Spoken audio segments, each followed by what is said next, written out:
If you want talk, games, and fun all rolled into one, well, you've come to the right place.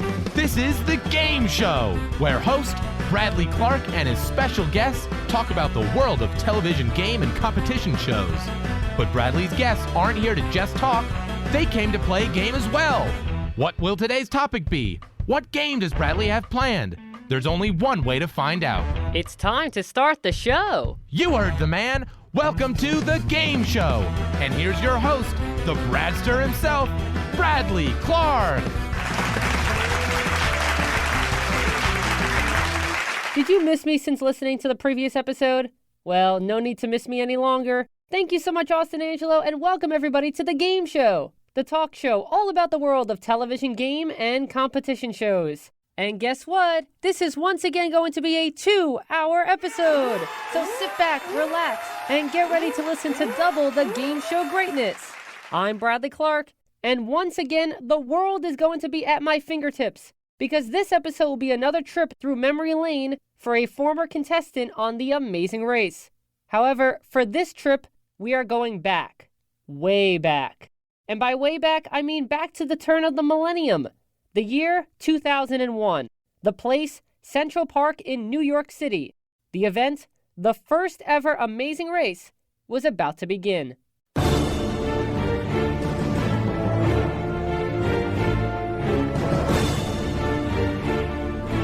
I'm standing high above the center of New York City. For generations, the crossroads of the world. A world that will soon play host to 22 people who have decided to take a break from their everyday lives and embark on a race around the world for $1 million. The contestants will be racing without the benefit of personal computers or cell phones. They've been stripped of all money, credit cards, and maps. Their greatest resource will be each other as they circle the globe in teams of two. Can these couples withstand the stress of traveling together across almost 35,000 miles? Who will muster the right combination of brains, brawn, and teamwork to win the $1 million? These are the questions weighing most heavily as we get ready to begin The Amazing Race.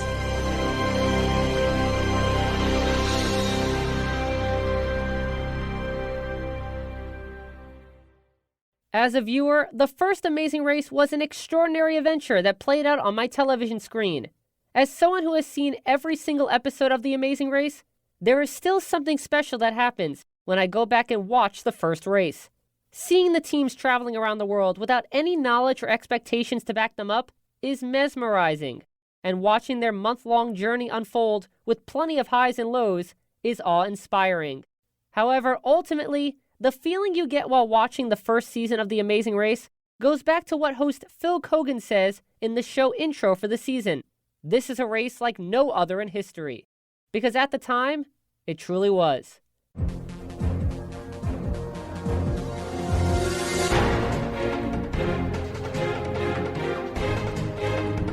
It's the most daring competition ever attempted. 11 two-person teams, bound by friendship, love, or family, will race around the world. They have no idea where they're going, what dangers they may encounter, or how the journey will affect their lives. Most of the teams will be eliminated, but the team that reaches the finish line first will win a cash prize of $1 million. This is a race like no other in history. This is The Amazing Race. So you're probably wondering, which of the 22 original racers is joining me on this episode of The Game Show? Well, if you're a fan of The Game Show, you would know that Team Guido, Joe Baldessare and Bill Bartek, were my special guests on 2 occasions. So that leaves 20 people to choose from. Well, I am pleased to tell you that my guest today is a member of one of my favorite teams in Amazing Race history. Drew and Kevin, fraternity brothers and best friends for 17 years. Kevin and I have done 0 for preparation. Oh, we are the ugly Americans. There's no question about it. There's definitely the potential for an international incident. They came so close to winning the $1 million prize when they placed 4th on the first ever season of The Amazing Race. They then got a second chance to race around the world during Season 11, The Amazing Race All-Stars, where unfortunately they placed 10th. Joining me on the line is one half of teammates Kevin and Drew from The Amazing Race Seasons 1 and 11, the man who said they have potential to get into an international incident. It's Kevin O'Connor. Kevin, welcome to the game show. Thanks, Bradley. Thanks. It's awesome to be here. I am so thrilled to have you. I've been watching The Amazing Race since I was 8 years old, so it's taken up a good portion of my life. And I've watched The Amazing Race Season 1, or as you like to put it, The Amazing Race period, at least 6 times. Excellent. Excellent. Each 6 times, I bet you find a little something different from the last time you saw it. You know what's so interesting? And I was going to bring this up later on, but since you brought that up now, I just rewatched Amazing Race 1 to get myself hyped up to talk with you. And for the first time ever, I noticed in the opening shots where the bus is coming over the bridge that you're taking to get to Central Park, I noticed for the first time ever that the Twin Towers are actually briefly in the shot. Is that unbelievable? We did that trip in March of 2001, but if I remember correctly, there were some other shots that had the Twin Towers in the background. I think when Phil does that first opening in the first episode where he's on top of a building, and for the first time ever, he's explaining to people that 11 teams with pre-existing relationships are about to go around the world, and very dramatic, and he's on the top of a building, and then they do the big pull away, and you could see a lot of Manhattan. So, yeah, it was bittersweet, obviously. A tragic, awful thing that happened right after we had this great moment. We wept with a lot of New Yorkers during that point in time. Do you by chance know what building Phil was doing the opening on top of? Because I've never been able to figure out which building it is. If I'm going to guess, he might be on top of the building where we stayed. So we stayed at, I believe it's the Hilton that's right off of 8th Avenue, I think, on 42nd Street in New York City. And he might be on top of that building unless they had arranged to get a permit and go somewhere else. I don't think there was anything else terribly identifiable. But when we started the race, they told us, you guys are going to come here. So we showed up at the hotel, and we went in, and all the teams kind of had their own room, and we're just dying to get going and trying to figure out what is this thing going to look like and what's it going to feel like. So there was a lot of excitement. There was a lot of nervousness. And I'm wondering if maybe they just didn't ask to go on top of that Hilton building in Times Square. I have to look back and check it out and see. I mean, it definitely is Midtown because you can see a whole lot of New York City behind where Phil is standing. And then when they do that pull away, you get to see even more. So we're going to talk about both of your incredible adventures around the world. Unfortunately, your second one wasn't too long, but I still have a few questions relating to All-Stars. And then later on, I have a game for you to play, and it's based on the destinations that you visited in the first season, and we'll play it later on. Wow, you're really testing my memory here, Bradley. I'm getting old, man, so I forget these things. I forget what I did yesterday. Never mind what I did 18 years ago. Don't worry, it's multiple choice trivia. Perfect. So are you ready to chat your way around the world with me? Let's chat our way around the world, Amazing Race style. Well, as Phil Kogan likes to say, the world is waiting for us. Good luck. Travel safe. Go. And we're off. Before we get into the race itself, I'm curious to know how you and Drew met. I know that you're from Jersey and Drew's from Staten Island, and you met at St. John's University?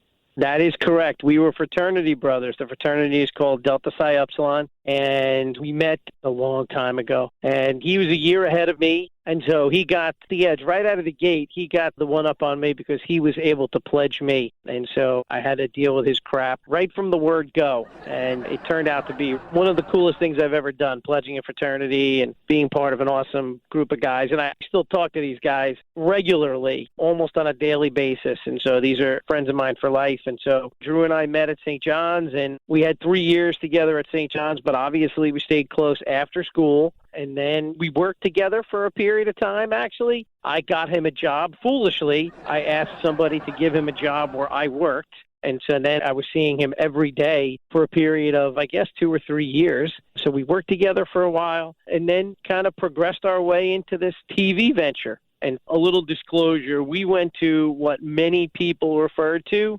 as the fake St. John's. So we were on the Staten Island campus. In fact, Drew himself is from Staten Island. I'm from Bayonne. Bayonne is connected to Staten Island via the Bayonne Bridge. And so it was always a very short trip for me. But some of these knuckleheads from Staten Island, they used to ask me, oh, my God, you're coming all the way from Jersey? And I'm thinking to myself, I probably get here faster than a lot of you guys do. But we did not go to the Queens campus. We went to the Staten Island campus. So were you and Drew adventurous people during college, or did the race really bring out that sense of adventure for you? Well, when you say adventurous, neither one of us are really alpha male types like Robin Brennan, like all the adrenaline and all that crap. So we were not those kind of guys, but we like to have a good time. So we did lots of things together. We went on a bunch of cruises all over the Caribbean. We were down in Mexico. We were up in Canada. So we went and visited a little bit. But truth be told, we didn't even have a passport when we went out to California for the final auditions. So both of us had to scramble when they told us that we were a go to join the cast. And in fact, we were so close that Drew and his father had to beg some guy at a local Staten Island post office to go in after hours and help them sort through the mail bins to find his passport. So that's how close Drew was to not getting out of the country. And it's just typical for Drew, everything with him. There's always something, last-minute fire drill, but he figured it out, got his passport, and off we went. You mentioned on the DVD box set of The Amazing Race Season 1 that you found out about the show because of a newspaper ad in the Daily News. When you saw the ad saying that a new reality show was looking for teams of 2 that would compete in a race around the world, did you immediately think that Drew would be the perfect partner for you? Well, truth be told, of our group of close friends from the fraternity, Drew and I were the only ones left who hadn't gotten on with our lives. So we were the only ones who weren't married, only ones who didn't have kids. So it was perfect. We were hanging out and going out and spending a lot of time together. He had just actually started dating Rose. And I remember when I told him, said, hey, I found this article. This is for us. We need to do this. And this was maybe a month or two after Richard Hatch won the first Survivor. And so here's this guy, right? He's on the cover of every newspaper, every magazine throughout the world, right? He's like the most famous guy of the moment.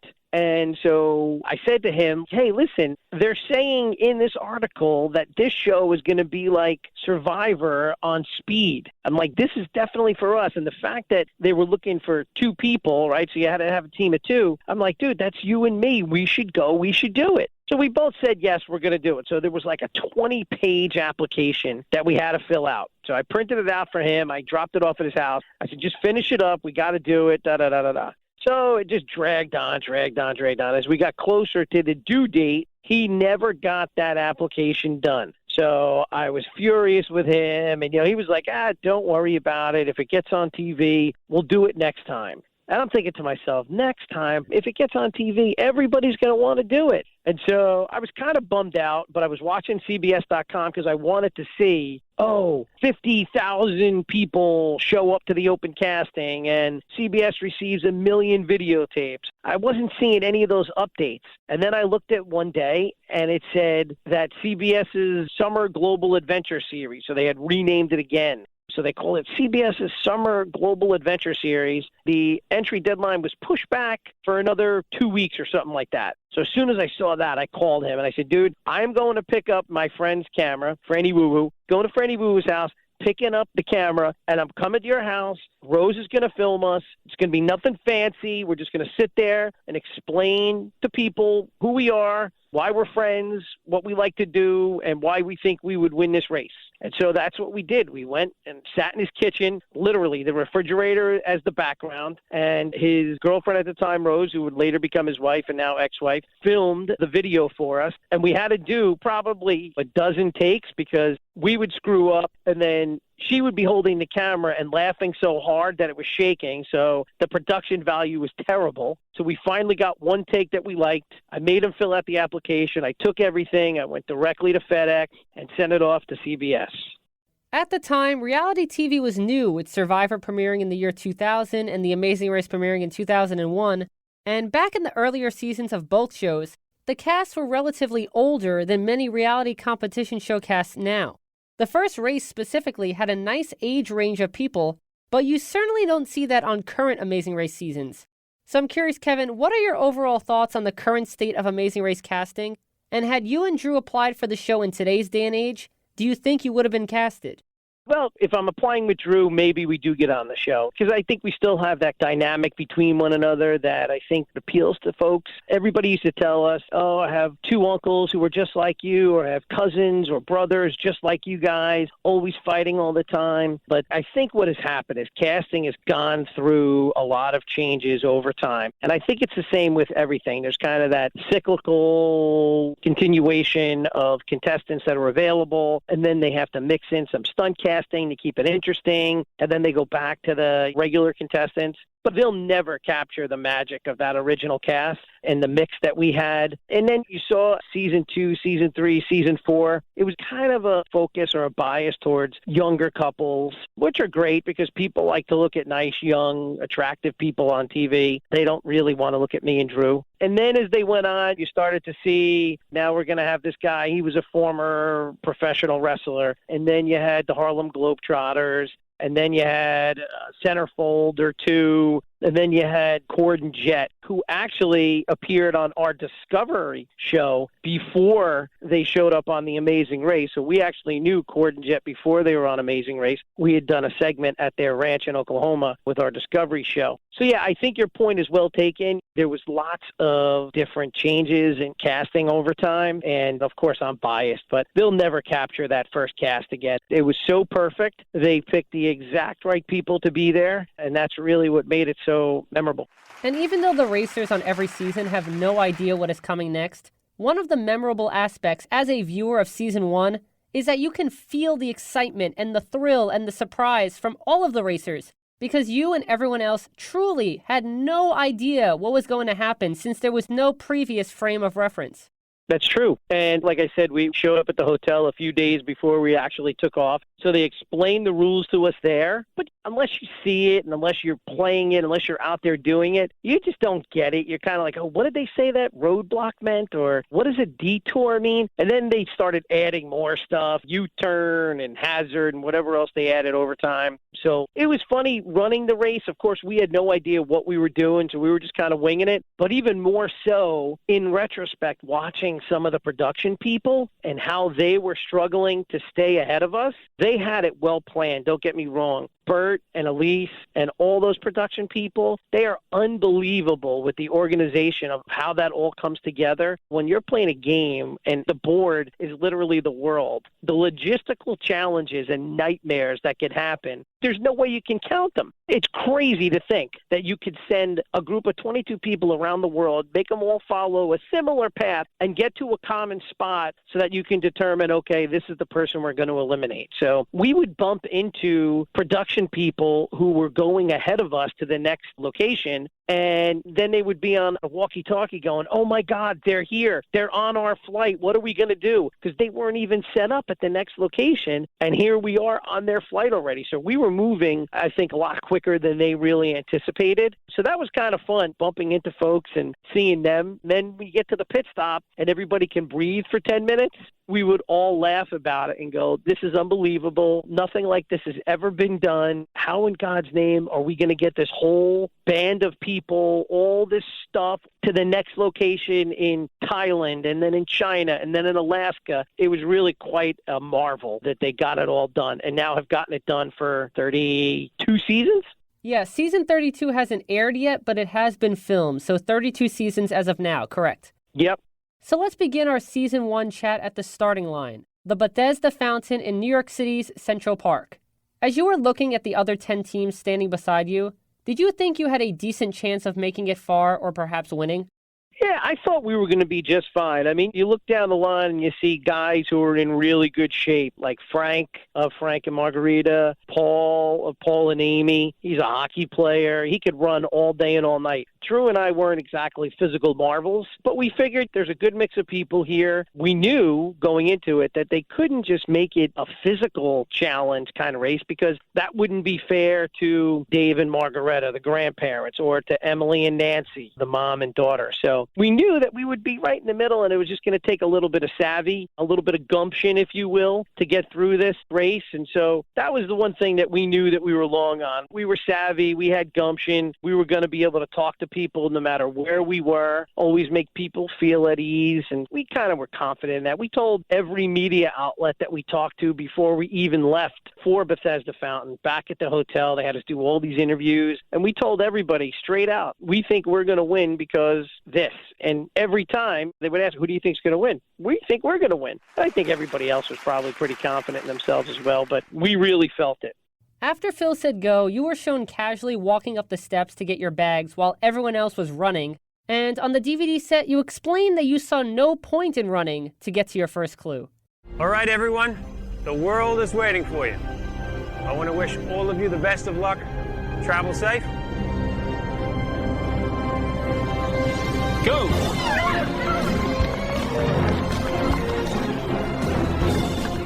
When you realized that you were on the last flight to Johannesburg, South Africa, did you regret not running and trying to get a lead over some of the teams going to the airport? No, because your options were run to the bag as fast as you can and then run out to the street and get a taxi, or run down to the subway and get the first subway to go out to the airport. Or, which my first thought was, why don't we just let everybody run to get there? We'll call ahead and we'll make a reservation. This is what everybody else in the world does. They call ahead, they make a reservation. So I called up and I was like, hey, South African Airlines, understand you have a flight to Johannesburg. What's the next one? We'd like to be on it. And so that's where we kind of found out, yeah, you could buy tickets, and it was always with production. They kind of covered us. So once we made the arrangements, then they would take care of it for us. But in this particular case, they would not allow us. So they did say there are seats blocked, and they wouldn't give them to us. They said that we had to be there. So kind of shot ourselves in the foot with that one. But the way everybody ran, the race was going to be over in the first 30 seconds. We were like, listen, let's let everybody else run. We'll get there. Everybody's going to get there at the same time anyhow. What's the big deal? From Johannesburg, you took another plane to Zambia and had to find the smoke that thunders, which was Victoria Falls. Seeing the falls in all of its glory, Drew famously uttered the line, "This is the most beautiful thing I've ever seen."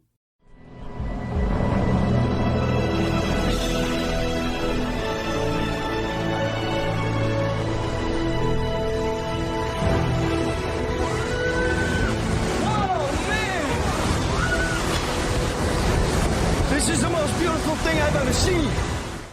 Knowing that this was only the first route marker destination on the race, did this get you excited about what other unbelievable sights are to come if you and Drew continue to stay in the race?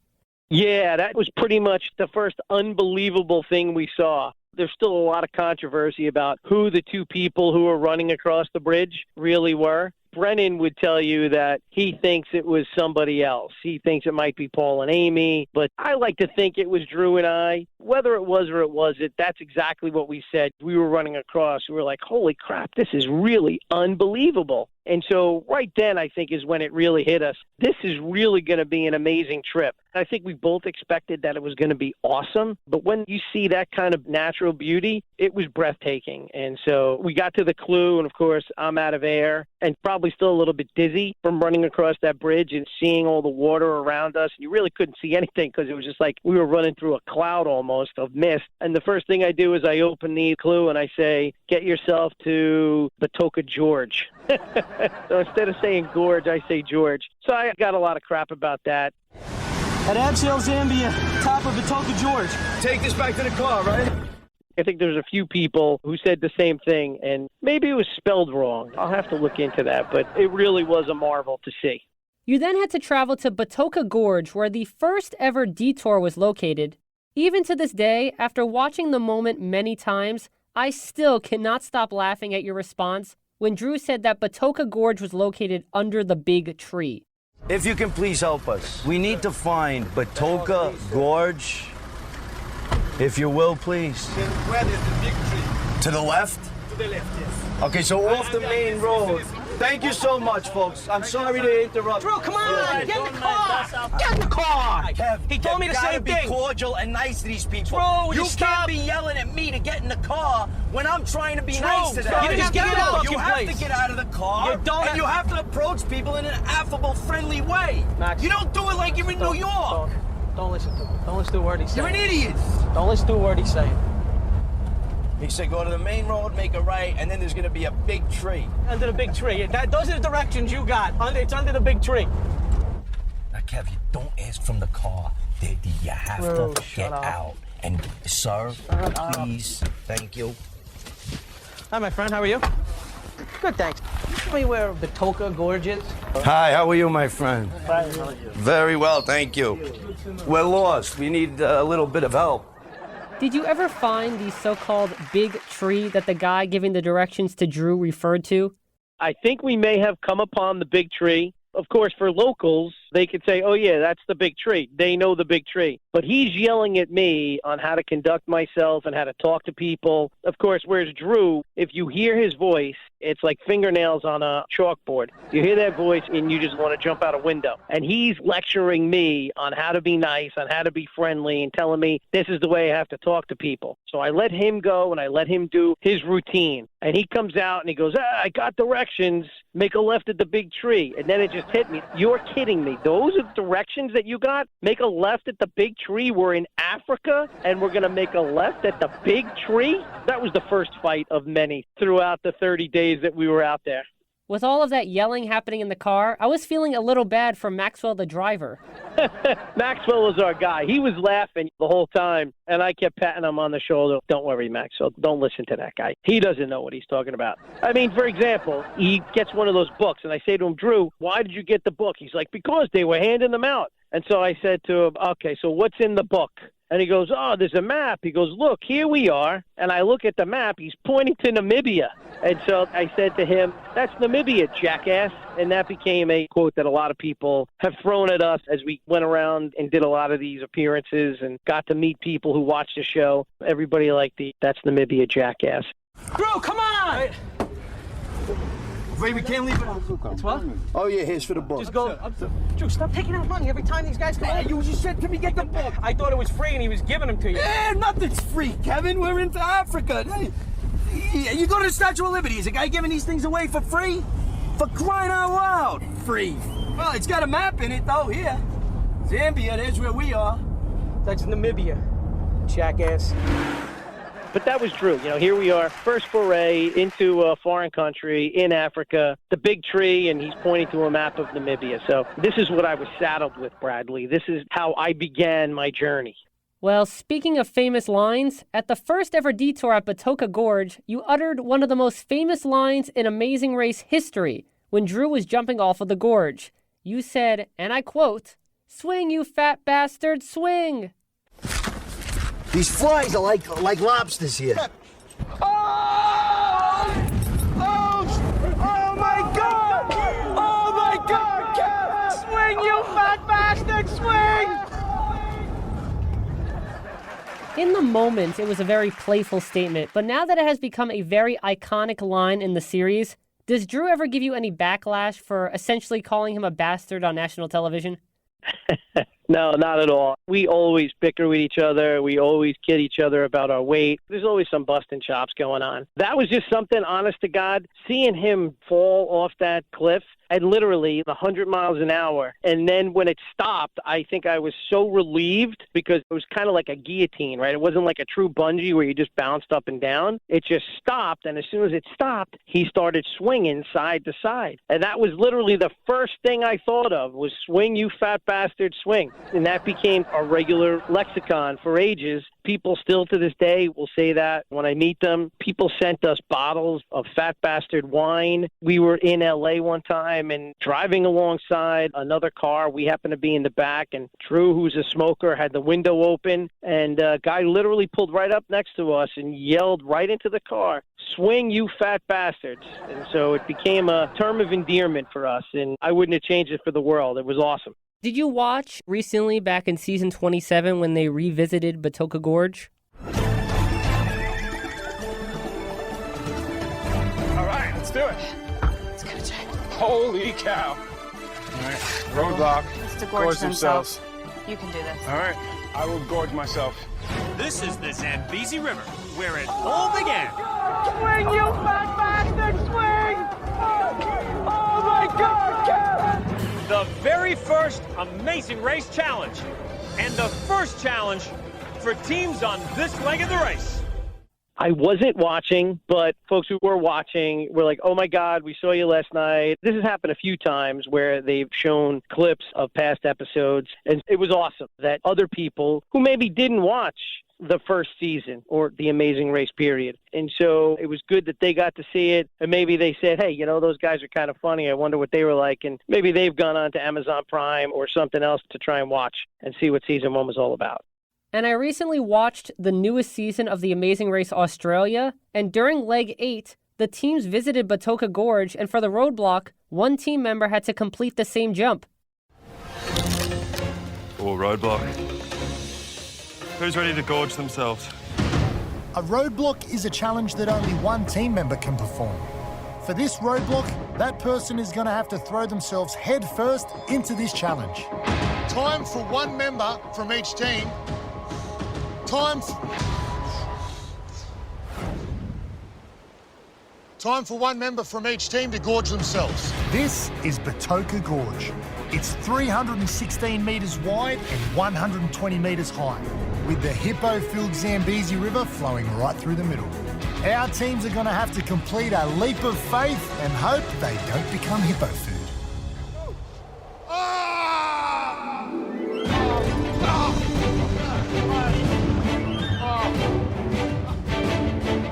And when they get back to the top, they'll receive their next clue. No kidding. Excellent. That was quite awesome. I'd never done anything like that. I mean, that's just not my thing. People have all these things on their bucket list. They want to bungee jump off a bridge, whatever. Not me. That was it. I'll never do that again, especially now that I have kids. I'm like, what am I going to do that for? God forbid that thing breaks. My kids don't have a father. But back then, to do it because we were in this race and we had to go that way, I didn't even think twice about it. In fact, I think I was one of the few people that actually did not get shown jumping off in the actual episode. So that was kind of a bummer for me. That's right, yeah, they only showed you yelling at Drew. Yeah, which was enough. I was fine with that. They did have a clip on CBS.com, so contemporaneous to when we were actually out there and they were showing little clips online. There was a clip of me, and I made no noise whatsoever. I was grunting. It sounded really weird. It sounded very guttural. I'm actually relieved that they didn't show me on TV. The first leg featured an unaired roadblock that required one team member at Songwe Village to cook an ostrich egg for both team members to eat. Brad fact! But on your way to Songwe Village, there was a scene where you acted as if you were sure you and Drew were getting eliminated because you started pounding the clue paper and said, "We're out." U-turn. Maxwell, U-turn. U-turn. Wait, Kevin. Songwe Village. Go straight. Go this way. Go that way. Go that way. Go that way. Wait. Songwe Village. Maxwell, just go. Wait. Dude, come on. Go. Do you see this? We're out. When you ended up getting to Songwe Village, were there other teams still there eating the ostrich egg? So when we got there, I think there were two teams who were ahead of us, and they were trying to cook their egg. Now, this ostrich egg is about the size of a small football, and it's got some weight to it, and obviously the shell is pretty thick. And so me and Drew, we just kind of like, all right, we're not going to stand here and cook because obviously we're going to be last. So he just busted the egg open, and there was a wooden bowl there, poured it into the bowl, and just started drinking from it. And then I started drinking part of it, and I started gagging, so he took it back and kind of finished the whole thing. I mean, it was all over his shirt. It was really nasty. So we got to go ahead. It was definitely Emily and Nancy were there, and I forget who else was there, and they were also trying to cook their egg. But we just sucked down the raw ostrich egg, and he had probably 3/4 of it. Maybe I had 1/4 of it, so he saved me on that one. But that was our plan all along. Anything that involved driving or eating that he was going to do, because he eats like he's going to the electric chair, and he's a driver. He's got a law enforcement background, so he's trained to drive like a maniac, and he drives like a maniac even when he's not at work. So that was a decision we made long before we even got off the ground. Did the clue after the detour instruct you to go anywhere specific in Songwe Village where another clue envelope would be? Because when Frank read the clue to the camera at the bottom of the gorge, he said that the teams were simply checking in at the pit stop at Songwe Village. Good work. Now drive yourself to Sangway Village. Warning, the last team to check in will be out of the race. And it won't be us, that's for sure.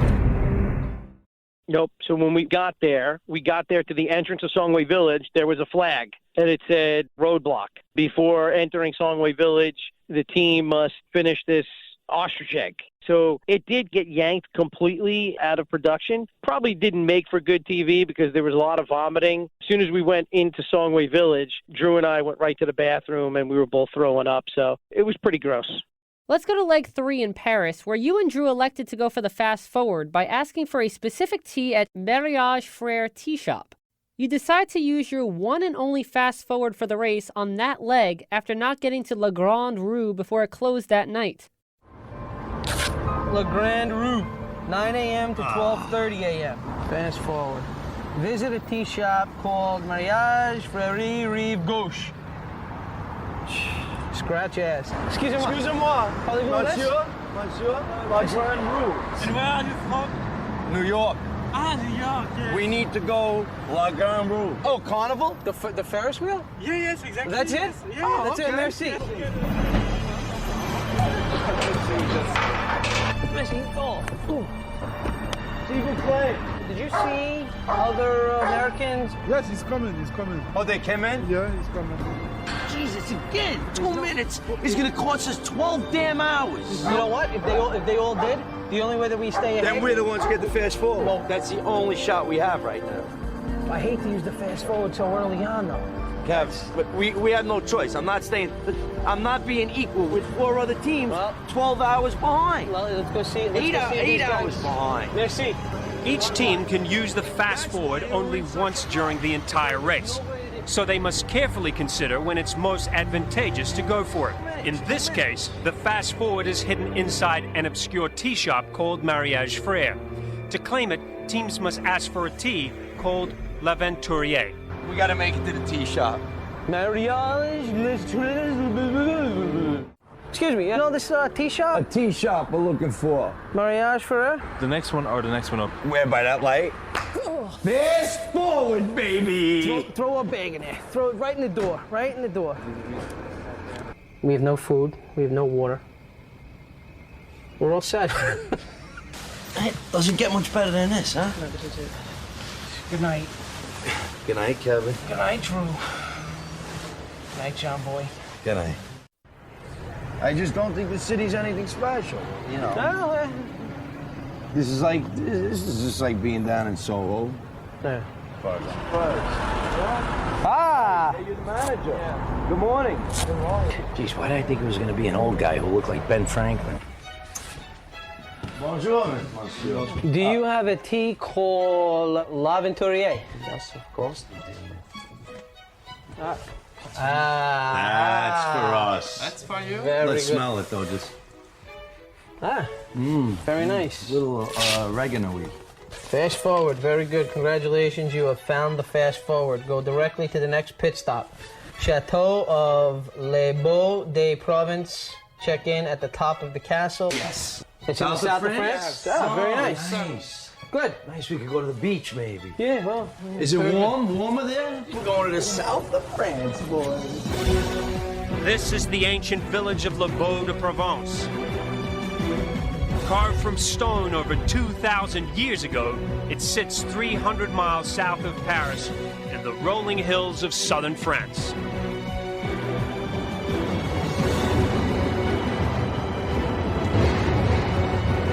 Here we are, sitting pretty, we hope, and don't intend to relinquish the lead. As Drew and Kevin proceed here with the fast forward, all other teams must complete the tasks in Paris. Looking back, do you think it was a smart move to use the fast forward on leg 3? Because as it turned out, despite 4 teams getting the clue at the Ferris wheel that night, both detour options didn't open until 10 a.m., so all the teams would have been equal at that point. Yeah, we thought about it. I mean, as it turned out, we probably missed, other than eating the ostrich egg, we probably missed the nastiest task that had to be done, walking through the French sewer. That would have been a real battle to see who was going to go down and do that. So I didn't mind missing that, and jumping out on the fast forward, it really didn't give us a huge lead, but I think at that point, we just figured, you know what? Why are we going to risk it? Let's just go in the morning, get this, miss everything else that we have to do. And I guess we were counting on there being more to do, but there probably was a better time that we could have used it. But nothing really comes to mind because the great equalizer was operating hours. That was it. That's how they kept everybody kind of close because you couldn't really jump out to a huge lead. There was one point in the race where Drew and I got out of the airport before everybody else, and that was leaving India and going to Thailand. And it was like a last-minute thing. We had to convince somebody in the airline office to use a credit card for a cash advance, and they gave us the cash, and we were able to pay. Literally, as the door was closing, we're running onto the plane. So now we're thinking, woohoo, here we are. Everybody else is stuck. We're the only ones that got out. And, of course, we get to Thailand, and boom, operating hours. Nothing happens until 9 o'clock the next morning. So we had the whole night to ourselves, and that was pretty good. And then when we got to the temple in the morning, everybody was there. So it was like, really? And that's just the way it goes. But everybody will tell you the same thing. The operating hours, that was the big equalizer. Taxis were also the big equalizer because you just never knew what you were going to get. Sometimes you did great. Sometimes you did terrible. Right at the end, we did terrible, but it was a lot of fun. The fact that we were so close together and kept it bunched up, I think that really made it suspenseful and enjoyable. If somebody was off on a 12-hour lead, kind of like the way Robin, Brennan, and Frank and Margarita were towards the end when we were fighting for the Guidos at that last spot, if they were out in front the whole time, nobody would care. It was like, all right, so one of these two teams is going to win eventually, but I think they kept us together and it worked out really well. Well, now, especially on the more current seasons, you can really see how they bunch up the teams a lot. Yep, they do. And I think definitely it's a function of a few things, but there's definitely some thought that's put into it. There has to be some by design because you just don't want people getting off to a big lead. But those are some of the fun times, too, you know, where everybody got stuck together and we were sitting around together and chatting it up and kind of developed that relationship of doing this once-in-a-lifetime thing, or I guess now once-in-a-32-lifetime thing. So it was a lot of fun. And while we would have all enjoyed having a 12-hour lead, I think we were all pretty happy to be together for most of the time. During the next leg, leg 4, the first clue instructed you to find a man located in the country represented by a flag that was provided. From this remote castle in the south of France, the teams have to find this man. The catch is, he's waiting for them in another country, and the teams haven't been told which one. Their only clues are this picture, this flag, and the instructions to take a boat from Marseille. Now, Season 1 was known for having riddle-like and non-discrete clues, and co-creator and executive producer Elise Doganeri has said that the clues on the first race were meant to be challenging because there was $1 million at stake for the winner. So Kevin, seeing how the race has evolved since Season 1, do you sometimes wish the clues on the current race would be constructed like they were in the first season, so the teams can experience what you and the rest of the contestants went through during the show's inception? You know, I sometimes think when I hear some of the clues, I'm like, oh, God. But then some of the tasks that these people had to do, I think are so much more difficult than even the most difficult of the tasks that we had to do. So I think I'm pretty happy the way it worked out for us. But talking about finding the man in the country represented by that flag, here we all are. We're in the south of France, and we're supposed to get a ferry to go to northern Africa. And so we're all out, and we're walking around down by where the ferry terminal is and asking people, and everybody is giving us different answers. So ultimately, it turned out it was the Tunisia flag, but the Algiers flag looks very similar. There are other flags that all had that red field and the white. So even the people who live there, who live closest to where we were going, those folks had no clue what country that flag was from. So it was like, oh, God, where are we supposed to go? When they opened up the ticket booth, we all felt very confident. Okay, this is going to Tunisia. This guy is in Tunisia. There's no doubt in our mind. You just mentioned about the challenges on today's races being more difficult than they were when you raced in Season 1. And I wanted to talk about that. So Leg 5 took place in the Sahara Desert in Tunisia, and the roadblock that leg required one team member to ride a camel while the other team member guided it to the next clue. There's the basket right here. Okay, right stop. Here, stop. This is good. Stop. Drew, one time he can hear you. Go. Just take it out. Let's go. Roadblock. A roadblock is a task that only one team member may perform. They must choose which one of them will perform the task before they find out exactly what it is. Clue, who wants to go for a ride? I don't know. Doesn't make a difference. Do you not want to do it? I'll do it. All right, if you don't want to do it. If you have no problem doing it. Climb onto the camel and follow compass bearing 240 degrees to the flag flying in the distance. Holy jeez. P.S. The player who doesn't ride must walk alongside you. We already chose. I don't feel like walking here with the scorpions. Let me tie this on my face first. This is gonna be brutal. In this task, teams must take a camel into the dunes of the unforgiving Sahara Desert. With only compass coordinates to guide them, they must figure out how to get to this route marker in the middle of nowhere.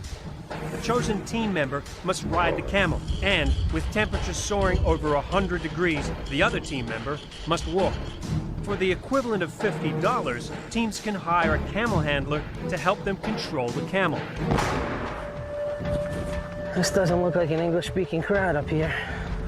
And they're gonna tell me to get on a camel. Hello? Hello. How are you, everybody? One camel? Yeah. One camel. All right, very good. Do you know what to do? Well, no. Well, he's not happy. He's not a happy camel. Well, yeah, he'll go wherever you steer. There's the flag, Drew. I see the flag. Oh, you see it? Yes, I do.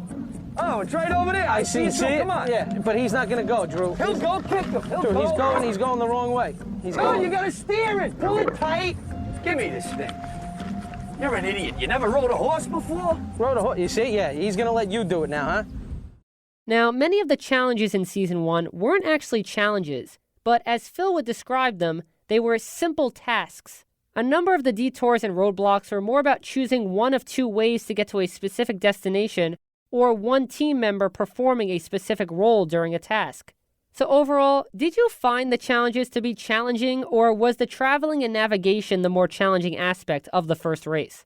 I think it's the latter, figuring out how to get to where you want to go. That was always pretty difficult. And so here we are, we go running into an airport and everybody goes running to a different desk and everybody's trying to find the quickest way. And you become an expert on how airlines work and the ability to take short flights to get to a longer flight that ultimately will be less time than taking two flights of equal length. And so even then using a train, throwing a train in the middle of it, and saying, okay, I'm going to fly here, then I'm going to jump a train, and then I'm going to take a flight out of another place. And so you really get creative. We were in Italy, and everybody made the assumption that taking the train to Rome was the right way to go. And we decided at the last minute to go the other way and take the train to Milan. And I think we ended up getting on a flight that ultimately would have gotten us to where we wanted to go a little bit quicker. And so we either gained some time on the folks who were in the lead. I forget the exact details, but I just remember it was a scene where I'm telling Nancy, just tell Drew, don't let the train leave. Tell him to make a scene. And I'm on the phone and I'm trying to get them to complete the reservation for all of us. And so literally made the train by like 2 seconds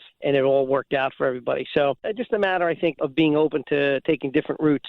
Why are we going back to Rome and not to Milan? Everybody's running around crazy. We have to get to Rome, have to get to Rome, have to get to Rome. And we were like, why do we have to go to Rome? Because that's where most flights are. I thought, well, let's find out before we go. From Milan, the flight leaves this evening at 7 p.m. This evening, yep, connecting through Copenhagen. Okay, good. Catch a 12:14 train to Milan and get to Milan at 2 o'clock. Perfect. What did they say? We have to get on this train? We need to get on this train. I left them there. Want Tic Tacs, Kevin? Drew, you gotta go outside. I cannot hear this lady. Y'all go ahead and get on. I'm gonna wait here with him. Are y'all on this train? You know exactly where you're going, right? Is this going to take much longer, do you think? Yeah. Right. Tell Drew to do whatever. Drew will make a scene, don't worry. Got it. Drew, we need for you to make a scene. I'm trying. Is he almost ready?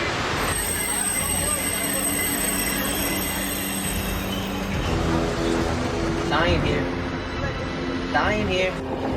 Just tell him don't let it go. Do not let it go. Coach, economy.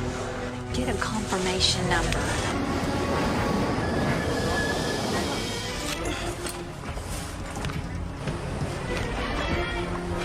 Nancy! No. No, we're not getting on the train. Wait. Not getting on the train. Mi amigo es muy enfermo. He's coming. He's coming. He's coming right now. But what happens if he can't get on this train?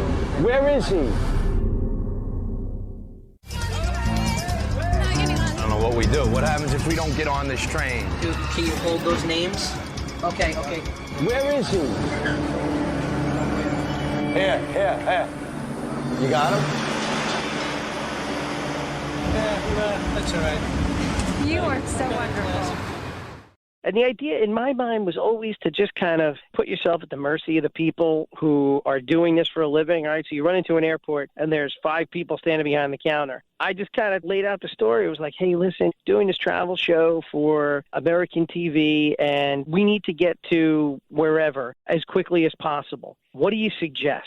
And kind of let them think about it and go, oh, well, your best route is to go over to that airline and fly direct. Or the best way for you to get out of Tunisia is to take this flight. And so that was always the way that I figured out the best way to go. You saw some of the other people run up, and they were very demanding. There's a lot of yelling and banging the counter. And I always just kind of wanted the other folks to suggest something. And then I would kind of counter-suggest. Okay, you think that's good? Or could I do this? Da-da-da-da-da. Yeah, sometimes I said, yeah, that wouldn't be bad either. You could do this and do that. And so keeping in mind that we had to try and avoid airstrikes and other stuff that just completely unanticipated, that was the toughest part. And I think the people who are getting around these days, I think they have it a little bit easier. But the challenges, I think, are difficult when you're building stuff. I always think about that poor woman who had to shoot the watermelon catapult, eventually took one right in the mush. Those challenges, I mean, they look like they were fun, but they could take a little bit of time. There really wasn't something that took us a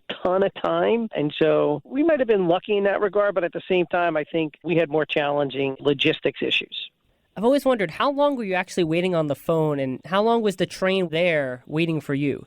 I would say the train, because it came in for a regular stop. And so, I don't know, what's a train stay in a station for? 5 minutes? And everybody, if you remember correctly, we were all standing around the phone. Then everybody took off to go to the train. Nancy stayed with me, and she was kind of yelling down the stairs to somebody else who had the access to go up to the other side. So they were communicating that to the rest of the group. And so that was my last words to Nancy. Just like, you go now and just tell Drew, don't let the train leave without me. Tell him to make a scene. He dropped something. He did something. I could always blame him for something. He's a big oaf. People believe that he did something silly. So that was an easy one for us. And thankfully, it didn't leave without me. We got on and off we went. Backtracking a bit to the beginning of leg 6, that was an interesting start to the leg because instead of departing from the pit stop at the Sahara Desert Oasis, you were transported to the town of Gabez because of a sandstorm. On top of that, when you got to the airport to try and book airline tickets to Rome, Italy, you found out that there was an airport strike in Rome. Being that this was the first race, after these back-to-back problems occurred, were you or any of the other contestants thinking that the production of the show was slowly falling apart? No, I think we were all having the time of our lives, and so no one cared. In fact, I think everybody would have liked it if it went on for another 10 or 15 days. But all good things must come to an end. I think some of those things only made it more memorable for us, those downtimes where we got stuck. For example, everybody got to France, and the day before we actually did leave, a number of people were sick, and it was probably from eating food in Africa. And I was one of those people. I was literally in the bed in the hotel in Paris, and I was shivering. I was burning up with a fever, so they gave me antibiotics and some other stuff so that I wouldn't start putting out, if you will. And so that was like a relief. I just remember when they called the room and they said, we're on 24-hour hold because of visa issues or something like that. And I just remember laying in bed and freezing to death. There was no way I could have got up and gotten out there and started doing all this stuff because I just felt terrible. But there was a number of people who were sick. So that was one instance. There was another instance when we got to India and we went to Lakshmi Niwas. everybody came to the pit stop. And we were all kind of expecting, okay, well, 12 hours later, we're all going to have to take off. And I think we ended up being at Laxmi for another 48 hours, maybe 72 hours. Again, there was a visa thing. And so we just all hung out together, had fun, talked to the locals, got to enjoy this palace that they let us stay at. And I remember each of the nights that we were there was a rooftop, and we would all just hang out there and look out over that part of India, all the lights, and drink Kingfisher beer. That was the name of the beer in India, Kingfisher. So we drank a lot of Kingfisher beer up on that rooftop and just enjoyed one another's company. So those were some of the best memories of the race, where we took a break for a little while and got to enjoy ourselves. And that's one of the things that people ask all the time. Hey, did you get to see the Louvre? Did you get to see Notre Dame? Did you get to spend time at the Great Wall? And the answer is always, well, I saw it, yeah. We didn't really get to walk around, didn't get to take pictures. Back in the day, nobody had phones with cameras anyhow, so you couldn't even do selfies, but we didn't have cell phones. It was bittersweet in that we didn't get to spend a lot of time at some of these really cool things, but I think we spent enough time that it'll be an indelible mark in my memory. India was such a culture shock for all of the teams, and it's still one of the most difficult locations the race goes to. What was it like riding the rickshaw in the market for the roadblock? Yeah, I got to tell you, it was culture shock, that's for sure. We got there, and it's literally a powder keg of humanity. There are people everywhere. And so they told us we have to get in this rickshaw. And now I'm sitting in the back of the rickshaw, and the guy's trying to get through this crowd of people. And in addition to the crowd of people, he's trying to get past and around buses, trucks, motorcycles, cows. And you got out to the street. We got out of that parking lot there at the Red Fort. We went out into the street, and it was chaos. Nobody was going in the right direction. Everybody was just kind of going in whatever direction they were headed. I remember seeing these policemen, and they didn't have batons, but they had bamboo sticks. And they would just shoot people to go in the right direction. And I just remember seeing that and going, God, I hope they don't hit me, because I'm on this rickshaw and I'm following this guy. So wherever he goes, I'm hoping is the right direction. And so we got through all that traffic, and then we entered the marketplace. And literally the marketplace, I'm not a tall guy, so I don't have a big wingspan, but I literally could have put my hand out on either side of the rickshaw and been touching the stuff that was in the marketplace. So when we went up that alley, it was a really slow go. And all I'm thinking is, oh, God, I hope this guy knows what he's doing, because it's taken forever. And then when we got to the guy who showed us the clue, he popped open the box, and I looked at it, and I just grabbed the clue. I didn't even look to see that's the Taj Mahal. He's telling us to go to the Taj Mahal. And so all it said was, get yourself to Agra, the Taj Kema. And so we're asking people near the Red Fort, do you guys know Taj Kema? Do you know Taj Kema? And everybody's saying no. And so we're thinking, oh, my God, nobody knows it? It should be something that everybody knows. They're telling us to go there. You would think that a lot of people would know. Of course, unbeknownst to us, we were about 5 or 6 hours drive from Agra. And so we finally found somebody who knew what we were telling them. We have to go to Agra, and that there's this place in Agra called Taj Kema. And so we got in the car, and off we went. And talk about a bumpy ride. I just remember it was kind of like an unpaved road the entire way. So there's lots of bumps, lots of oncoming traffic. Everybody's beeping the horns at each other. It was a nerve-wracking ride. And we finally got there. And after all this time, Drew and I are talking for a solid hour about, well, you know what? It was fun. Let's be good sports when we get out. Wish everybody well. Thank everybody for having us. And this was great. Let's be good sports about it. And so we get there. And, of course, we get to the set. Nobody can figure out how to get onto the set. So we kind of came in the back. So everybody turned their attention and saw us walking in. And we got on the mat, and we were like, all right, Phil, let us have it. And he told us we were the 4th team to arrive. And it was like, oh, my God,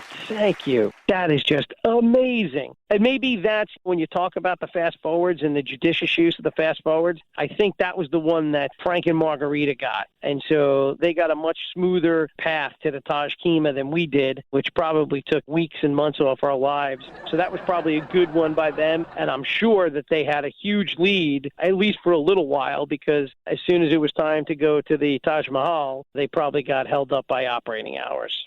Yeah, they went from an 11-hour lead to a 45-minute lead. Brad fact.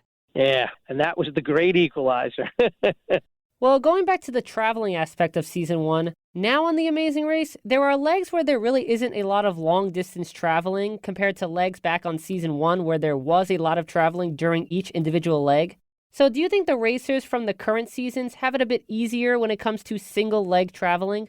Yeah, and I wonder if they do that because The Amazing Race is such a household name now that it's difficult to be out in public because people see the camera crews, they see the crazy Americans with the backpacks and running all over the place. I don't know the reason, but I would like to see a little bit more of them having to actually engineer a journey so that they can get from where they are to where they're going. And what's funny, you reminded me about the train ride. That train ride was still to this day one of the funniest things that we did. We were sitting with Rob and Brennan on the train, and it was just funny. It's like the things that happened on there. A guy would come through about every half hour selling tea, and he would just walk through the train, and he kept saying, chai, chai, chai.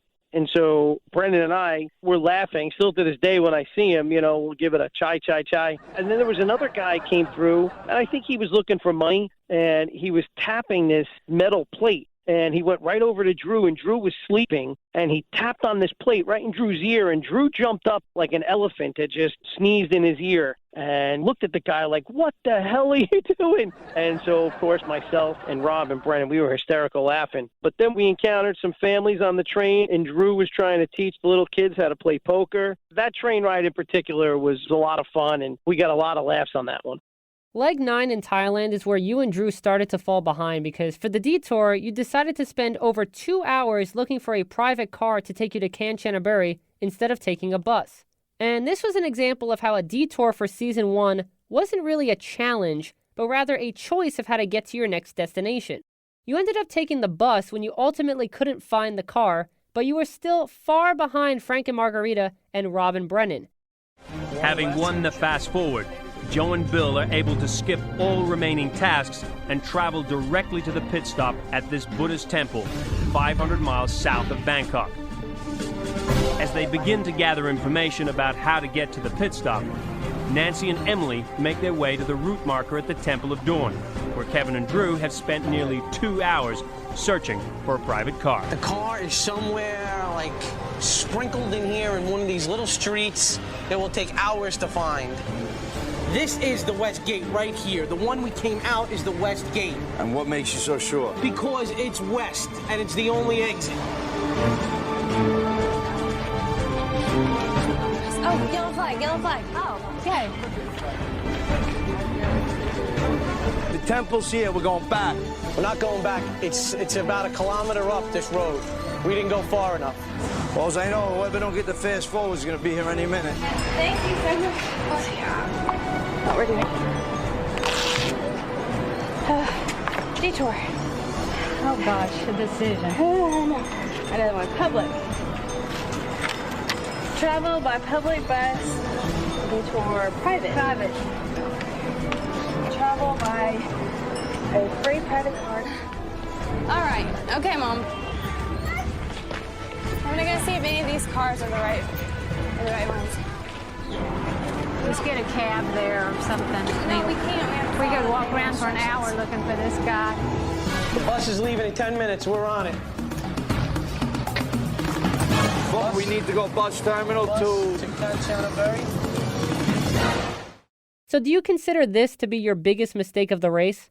Oh, yeah, no doubt. Everywhere else, we were just like, all right, listen, let's just do the thing that looks like it's going to be a pain in the butt. Let's just do that, and we'll be fine. If there looks like there's an easy way to get ahead, it's probably not an easy way. Another example of that was in China when we decided to take the motorcycle ride versus going to play the ping pong champion. We're thinking to ourselves, oh, God, what are the chances we're ever going to get 5 points on a ping pong champion in China where every ping pong champion from the beginning of time has lived? And so we're like, you know what? There's no chance that's going to happen. Let's just take the motorcycle ride. How difficult can it be? So we jumped on the bus. We got to the motorcycle ride. That was good for some laughs as well. But yeah, I think that was a dopey mistake by us. And we spent so much time running around, and it was so hot in Thailand. It was like 100 degrees. I think the heat probably was working on us as well. And had we just gone and gotten on the bus like the others, we would have been probably part of that front group to the end. but I'm actually quite happy the way everything worked out.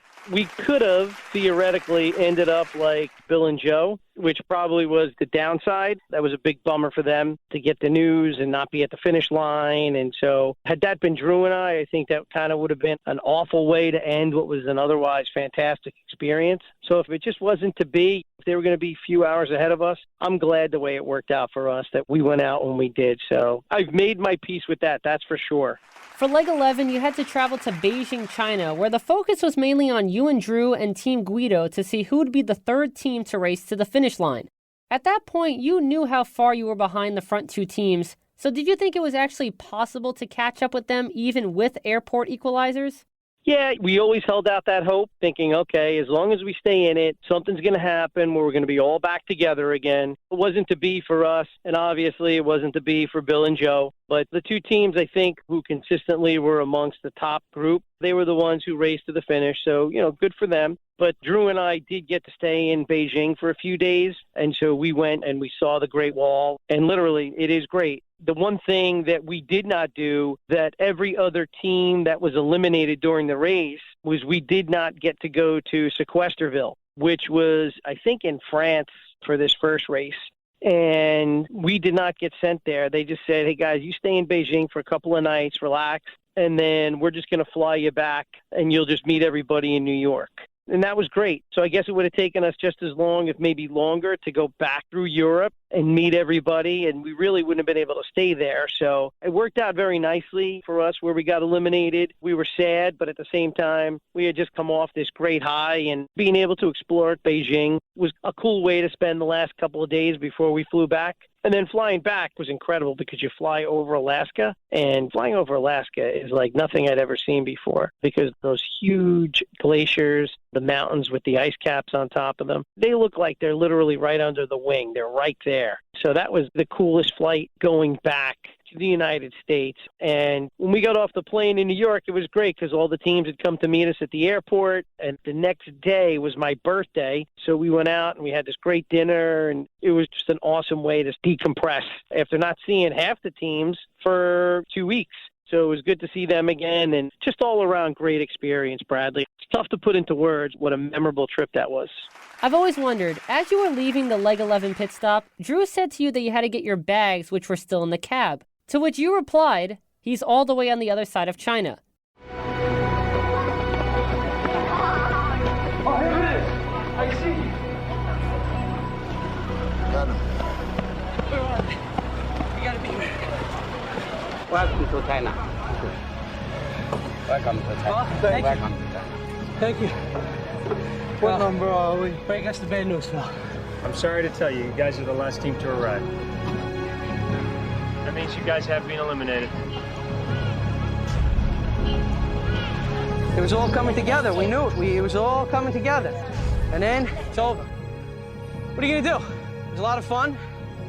A lot of fun. You hate to leave this early, but someone's got to go. That's it. This has been grueling. Physically, mentally, emotionally.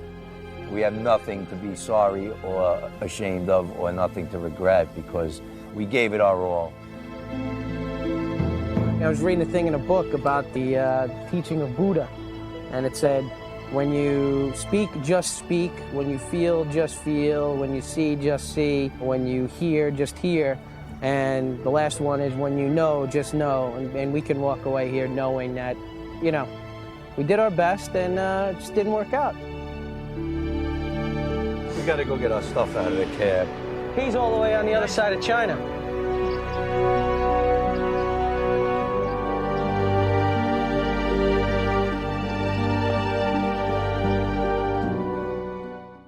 So, did you eventually end up getting your bags back?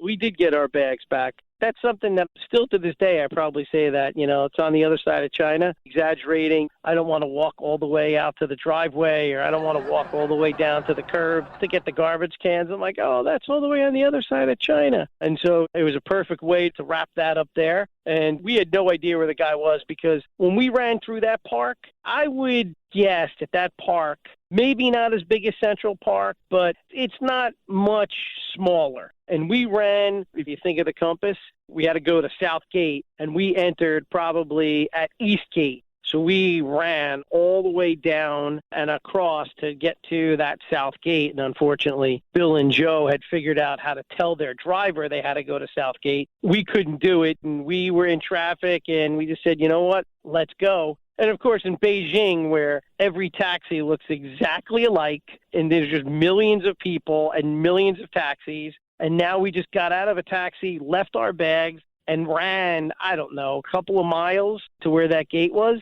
And then how are we ever going to find this guy? So I guess somebody from production probably said, okay, you got to come with us. You have their bags. They still have to pay you. And I'm sure that they stepped in and made sure they didn't take off with our stuff. Come on. Get in. We're in a hurry. We have to go. Go. Just go. Go, get in front. Go. Try. Go. Don't let everyone go. Go. Just go.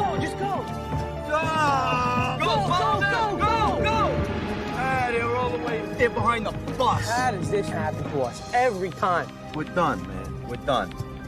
Tiantan Park. South Gate. Show me the map. Here it is. Tiantan. Is that moving? Tiantan Park. Number. No, it's not number. It's park. Park. He doesn't know where it is. Where's Tiantan Park, you know?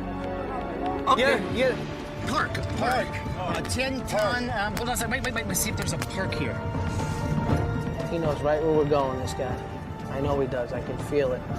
No, Tiantan Park.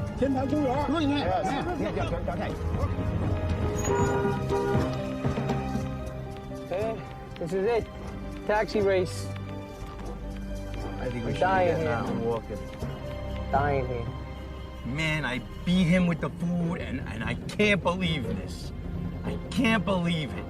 Zhao Hengmen Gate. Okay. Zhao Hengmen Gate. Where's my book? Is it? You got my book, the white one. Okay. It has the word South in it. Okay. Yeah, but you have to say South Gate. Well, I know that. He don't know what South Gate is. No, well, it doesn't make a difference what South Gate. Yes, it does. Ask him if he knows where it is, man. You want to make a run for it? I don't know. Where is it? I mean, there's an opening up here. I don't know if that's South Gate or what. How far? I don't see anything. Walk. Is Temple here? Okay. Non-men. Is this the East Gate? Find me the South Gate, Kev. Find me the South Gate. It's over there. Come on. Where? Ask this guy. South Gate? All right.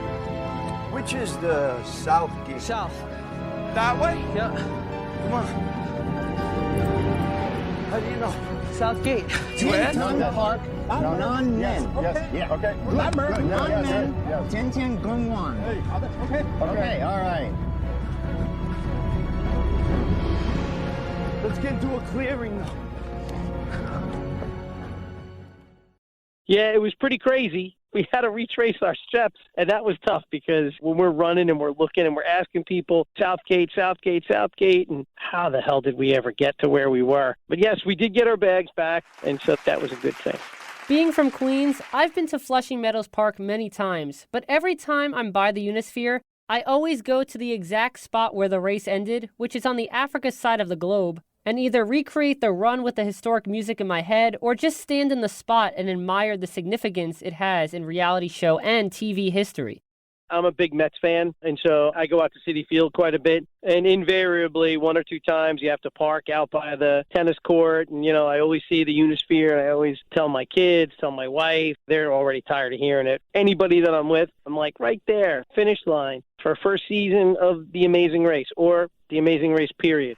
And so I've often seen it. Brendan and I guess it was the summer after the show aired. He came to New York, and we did a victory tour. So we went to the Hilton where we stayed. We went to Bethesda Fountain, and then we went out to Queens, and we saw the Unisphere and took a bunch of pictures and stuff. He was more excited, obviously, for the Unisphere than I was. But it was pretty neat the way that they had everything laid out and the big mat. They had the world behind it, and all of us lined up as those guys were running in, and that was pretty neat. Flushing Meadows Park. Where's the bridge?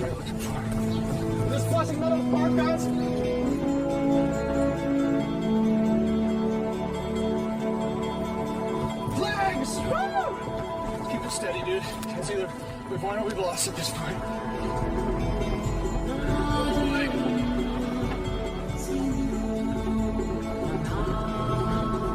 Straight ahead. Straight ahead. Flags. Yep. Go all the way down this thing. Let's see the end.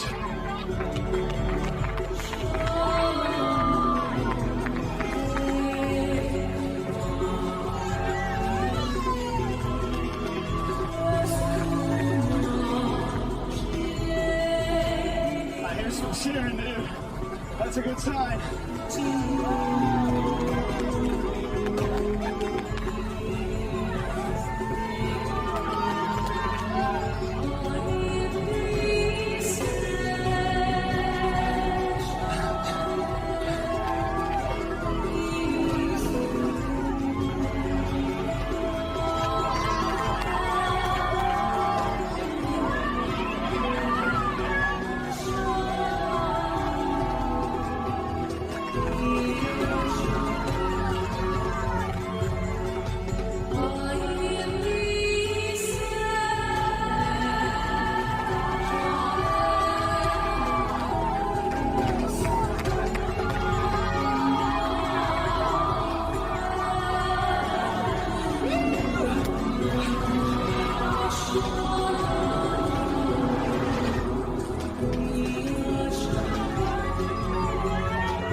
Continents, 35,000 miles.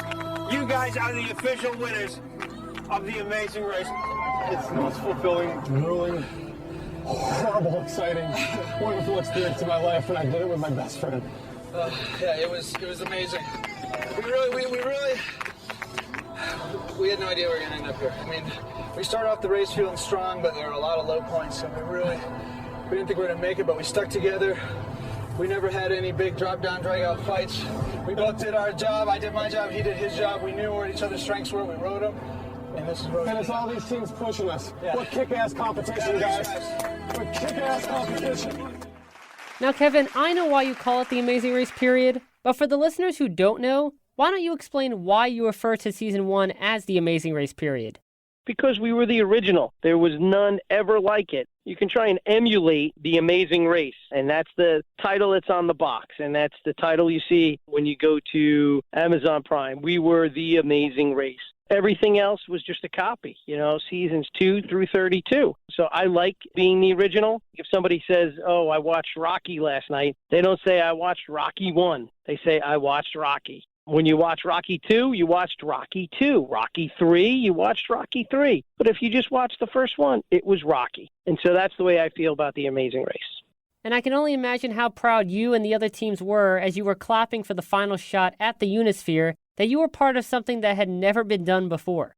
Yeah, of course. But then at the same time, we had no idea if it was going to air. That was the next battle, putting it together and whether or not it was going to be on TV. They certainly did not give us a lot of lead time. I don't think we got the confirmation that it was going to be on Wednesday nights until mid-August. And so that's when everybody kind of exhaled. But I had a friend who was a media buyer, and he went to what they call the upfronts, where CBS puts their new programming out to show advertisers to say, hey, listen, this is the stuff that's coming out. Tell your clients they should buy commercials for these shows, and this is why. And I remember him telling me, oh, my God, dude, I saw you. You were awesome. You yelled, swing, you fat bastard, swing. And he goes, everybody was laughing. Everybody was cheering. They were all so excited. This is really going to be a big deal. So that got me excited. Immediately, I called Brennan, I called Drew, I called everybody, and I'm like, guys, everybody loves it. It's going to be a big hit. It's going to be a big hit. I remember listening to the Howard Stern show, and if you're a Howard Stern fan, you would know the name Vinny Favale. Well, Vinny was an executive at CBS, and he used to go on Howard's show quite a bit, and he was telling him, you have to watch a show called The Amazing Race.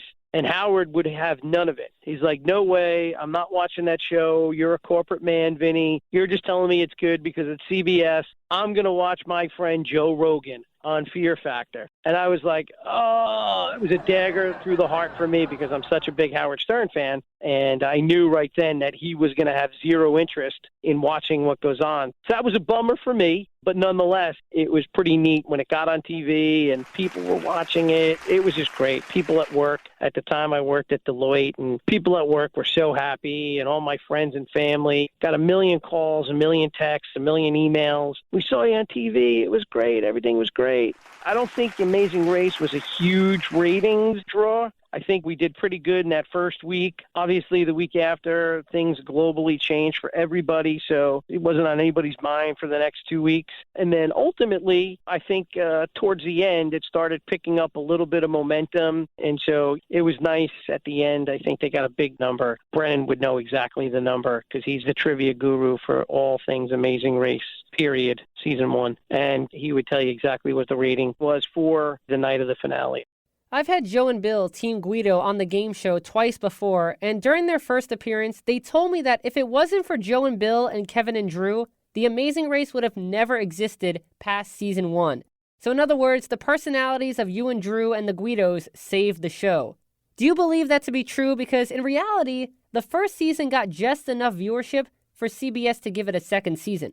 I don't know anything about that. It's awfully nice that Bill and Joe included us in that accolade. I'm sure the smart people at Around the World Productions, Bertram, Elise, all the guys who were involved in that production, they would have figured out a way to get it on the air. I know CBS, they loved it creatively. I mean, everyone agrees. It is the best reality TV show on the air. There's no nonsense. There's no sitting around and bickering about how hungry you are, how tired you are. There's no voting off crap. It's all straightforward competition. Last team from point A to point B is eliminated. And you get a different backdrop every week. So it's great for kids. It's great for adults. I'm sure they would have figured out a way to keep it going, but it's awfully nice that Bill and Joe said that. We have been told by other contestants after that when they were in the casting process that they had mentioned things trying to find another team like Kevin and Drew. So that's terribly flattering to hear that, but I don't think you can say, hey, it was because of us that it made it through, but it's nice to be thought of in that vein.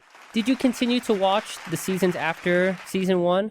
I did. I would say up until about season 7, season 8, that's kind of where I started losing where it was, what time it's on. And I had gotten married, and so my wife was probably like, I'm not watching this show. And so I think we kind of got lost. When Cord and Jet were on, obviously we tuned in because we knew those guys. So that was fun watching them, and they're great guys. They're a lot of fun, those two. Somehow they finagled their way into getting on to 3 different seasons. I don't know what they did that got them on 3 seasons, but Drew and I were hoping for the trifecta as well. It's yet to come. Maybe they'll have one last season and invite us back and see if we can duke it out with Bill and Joe again. That would be good fun. Well, if they did ask, would you say yes to a third time around the world? You know, my wife says that all the time. She goes, you know, you should do it. You should do it. You can win $1 million. And I said, yeah, you know what? That's what we said back for that first All-Star season. You have to go because you can win $1 million. And at the time, she was pregnant, so the $500,000 that I would have gotten would have come very much in handy. But it just wasn't to be. So now, this much older, this much slower, this much crankier, I don't know that I would do it again. I think the biggest part would be not being able to see my kids for 6 to 8 weeks. That would be the tough part. But if they told me, Dad, you got to go, I would think about it. But I don't think we're going to have to worry about it. Unfortunately, our performance in the All-Star season did not warrant a look for a third season. Well, hey, Margie and Luke only placed 7th in Unfinished Business, and they got asked back for a third season. Brad fact. Yep, they did. And I like Luke. I think he's awesome. And obviously him overcoming the challenges that he needs to overcome to participate in a race like this. Whereas, you know, it's all about communication and yelling to people. I'm coming down the Eiffel Tower and I'm yelling to Drew things and he's yelling up to me. And so, you know, that's tough. But I think they're really good and they deserve being on a third season. Well, in 2004, when Survivor did its 8th season, which was an all-star season, when you saw this, did you think Amazing Race would be doing an all-star season soon, and did you think that you would be asked back? I really hope so. I really, really hoped. And I can remember getting a call from Elise And I picked up the phone, and I was like, hello? And first thing she said to me, she goes, no, I'm not calling about that. And I'm like, oh, Elise, you're killing me. And she was calling to ask us to be the hot dog vendors during the family edition. And so I'm like, well, when are we going to do this All-Star? And she's like, I don't know, but we want to do it. We'll see what happens. So it was just one of them things where it took a little bit longer, and that was fine. And then they finally figured out the format, how it's going to be, who's going to be on it. You know what's funny? When I first saw you two as the hot dog vendors, I actually really thought that you became hot dog vendors. So I begged my mother for at least a good year saying, can we please go to 91st Street between Park and Lexington? Because Drew and Kevin are there and they're hot dog vendors and I want to meet them. They work at a hot dog stand on 91st Street. How funny is that? That was a great experience. It was really quite a spectacle. By now, people knew what the Amazing Race was. They had the street closed off in a couple of directions. There was a helicopter flying above us, getting an overhead shot. And so these guys were just released, and they're off, and they're picking up the clues, and it was great. The Linds family, they won, and the Gagin family, I remember, because the youngest child was really small. So it was kind of funny when we saw them. We're like, oh, my God, these kids are so young, and here they are doing this amazing thing with their family. So that was pretty cool, and it was nice of them to invite us to be a part of it. I don't think half the people knew who the hell we were, but a few of them definitely did, and they were like, oh, my God, hey, we know you guys. We watched you on the first season, period. And so it was pretty neat. Find a Frank on 91st between Park and Lexington. Teams must now navigate more than 90 blocks through the streets of New York and find this hot dog stand. It's here teams will receive their next clue. All right, now we're gonna take a ride on 91st. Dude, there's a Frank stand right down there. Take it right here. I'm gonna pull up a little bit. All right, Megan, get out. Hurry up, hurry up, hurry up. I'm hurrying. Hey. Hey, I need a Frank, please. Good. Give me a hot dog with mustard. No, I don't need mustard. Thank you. Make it You're 3. welcome. Make sure you get the relish. Shut up. Get some water. Hi. Thanks, guys. Let's go. Thanks, guys. Cross the George Washington Bridge and drive to Washington Crossing. Teams must now cross the George Washington Bridge and travel 97 miles through New Jersey to Pennsylvania.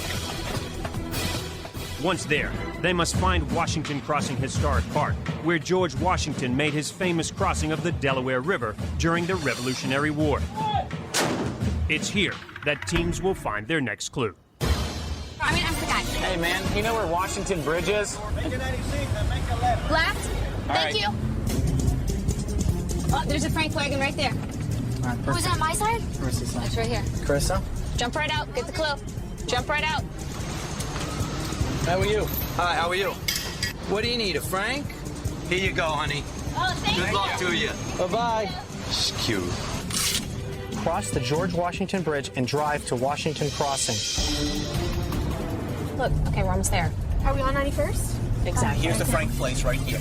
Just say you have a Frank. Do you have a Frank? A Frank you would like? Thank you. You're welcome. Thank you. Good luck. Thank you. Cross the George Washington Bridge. Okay. Sharon, awesome. And I'm going to get ready to eat a big hot dog. This is 91st. Oh, it's one way. Okay. Oh, up there on the right. Up on the right. Up on the right. Chris, you get now. There's another family. Okay. It's okay. Is this Frank? You want a Frank? I do want a Frank. Got it. Here you go. Thank you. Good luck to you. Okay, girls. We're having such great luck. Yeah. I love New York. We're good. Oh, we can go right here. Yeah, we go right here. Yep. That's where we're going down there. There it is, right there. There it is. There it is. There's a good task. Do you have a Frank for me? We can arrange that. Thank you. You got it. You're welcome. You guys gonna have a heart attack. Yeah, baby. All right. Good job. Yeah, there's a vendor right down there. Okay. Hi. Hi. Do you have a clue for us? Clue? It's a hot dog stand. Do you have a Frank? Frank, yeah, there you go. Thank you. There you go. Thank you so much. I'd like to be on that team. So we have to take a ride. Yeah, we're gonna have to take a ride. Left lane, go. Go, go. Pass this truck. Go. You go. Go! I'm back. Crap. Get them hanging out like a bunch of monkeys. Okay, here's 91st Street. Y'all do what you got to do. They're coming up behind us. To us. Turn up. This way.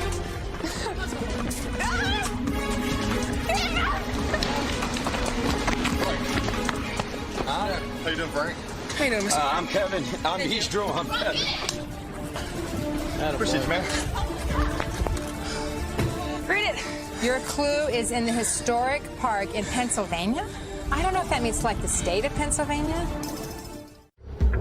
There's the Frank dog stand right there, baby. Can we have a Frank, please? You need a Frank? Yes. Sure, you can have a Wonderful. Frank. There you go.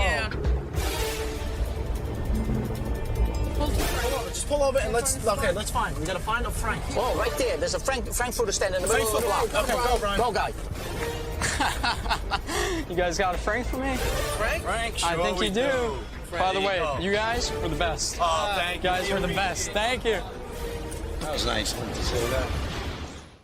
I think there were maybe some cuts because people were pointing at us and people were waving to us, and these were real hardcore fans that they chose to be a part of this. It would have been a little overkill for them to show 2 or 3 different teams walking up and saying the same thing, carrying on like, oh, we know you guys, blah, blah, blah. But when we left for that first All-Star season, when we got to Miami Airport, we walked in there, and this is now November of 2006, and everybody knew what we were doing while we were there. Most people knew the teams by name. Obviously, Rob and Amber, all Survivor fans, they saw them, but they knew us, and people are coming up and saying, hey, can we take a picture? We're trying to be nice, but we're at the same time, we're like, listen, we kind of got to go. We're in the middle of a race here. And they're like, oh, my God, this is it? Really? You guys are on another race? And we're like, yeah, we got to go. And so it was pretty neat. And that was when I think it really became obvious to us how big the race had become, that many people in the airport knew what we were doing, knew who we were, and had seen us on TV. So, again, pretty flattering, very cool, and didn't have any cell phones, so obviously we couldn't take pictures with people and save them for our own memories, but nonetheless, it was good stuff. When you finally saw the entire cast for the Amazing Race All-Stars, were there any teams that you were surprised to see at the starting line? I mean, I think they had a good mix of folks. Truth be told, I had no idea who Mary and Dave were, the Kentucky people. Had no idea who they were, didn't watch that season, didn't realize that they were literally just on the race a couple of months before they went back on the race. Everybody else, we knew, obviously, Bill and Joe from our season, Danny and Oswald, we knew them, Rob and Amber, of course. We knew Terry and Ian from being at their finale party in New York, so we got to meet them. And then Eric and Danielle, who ended up winning it, of course. We really didn't know them very well. I remembered him being on the race with his buddy, and obviously her. I remembered her and her teammate. They were both from Staten Island, both attractive girls, so couldn't forget them. But in terms of anybody who didn't belong, I don't think anybody didn't belong, and we loved the fact that John Vito and Jill were there. As it turned out, we ended up seeing them first in Sequesterville, which was in Acapulco, so that was great. We spent almost 3 weeks together with John Vito and Jill. And so as people came, it made it more fun for us. But, I think everybody who was there deserved to be there. I think they did a good job of casting that first All-Star. I believe they had a team waiting in the wings as well, just in case one of the teams that was picked to go on the first All-Stars. That was the word around the hotel while we were there, that they had another team kind of waiting in the wings in the event one team crapped out for whatever reason. So I don't know who that team was, but apparently they were kind of this close to going. I don't know if they ever made it on a subsequent All-Stars, but that's entertainment. When you saw Joe and Bill as part of the cast for the Amazing Race All-Stars, did you relive memories from season 1 at all? No, we saw them, we gave them a hug, good to see you guys. I had seen them a bunch of times after our season, so we kind of figured their landmark status as kind of a breakthrough team made good sense that they were on there. Would have been great to have Rob and Brennan, because I became very good friends with Brennan and Rob after the race and visited them in L.A., and they visited me here in New York, so we probably hung out with them more than anybody else. That would have been fun to have them, but there's just so many people, I guess, you can get on the race, and you just have to make those tough cuts. From the get-go, Drew seemed like he was having a hard time because of some pains and ailments. Did you think Drew was physically okay to race? Because even before you got to Ecuador, he seemed to be struggling just running to the starting line cars. Right. There's a scene where Charla actually runs right past Drew, and she starts yelling, oh my God, I beat Drew in a race. This is so exciting! Look at me go! Drew. You outran Drew? Drew, yeah. Oh, wow, good for you. Did you see everyone pass me? I look like an idiot. Yeah, you do. You do. Kev, I can't run at all with that backpack.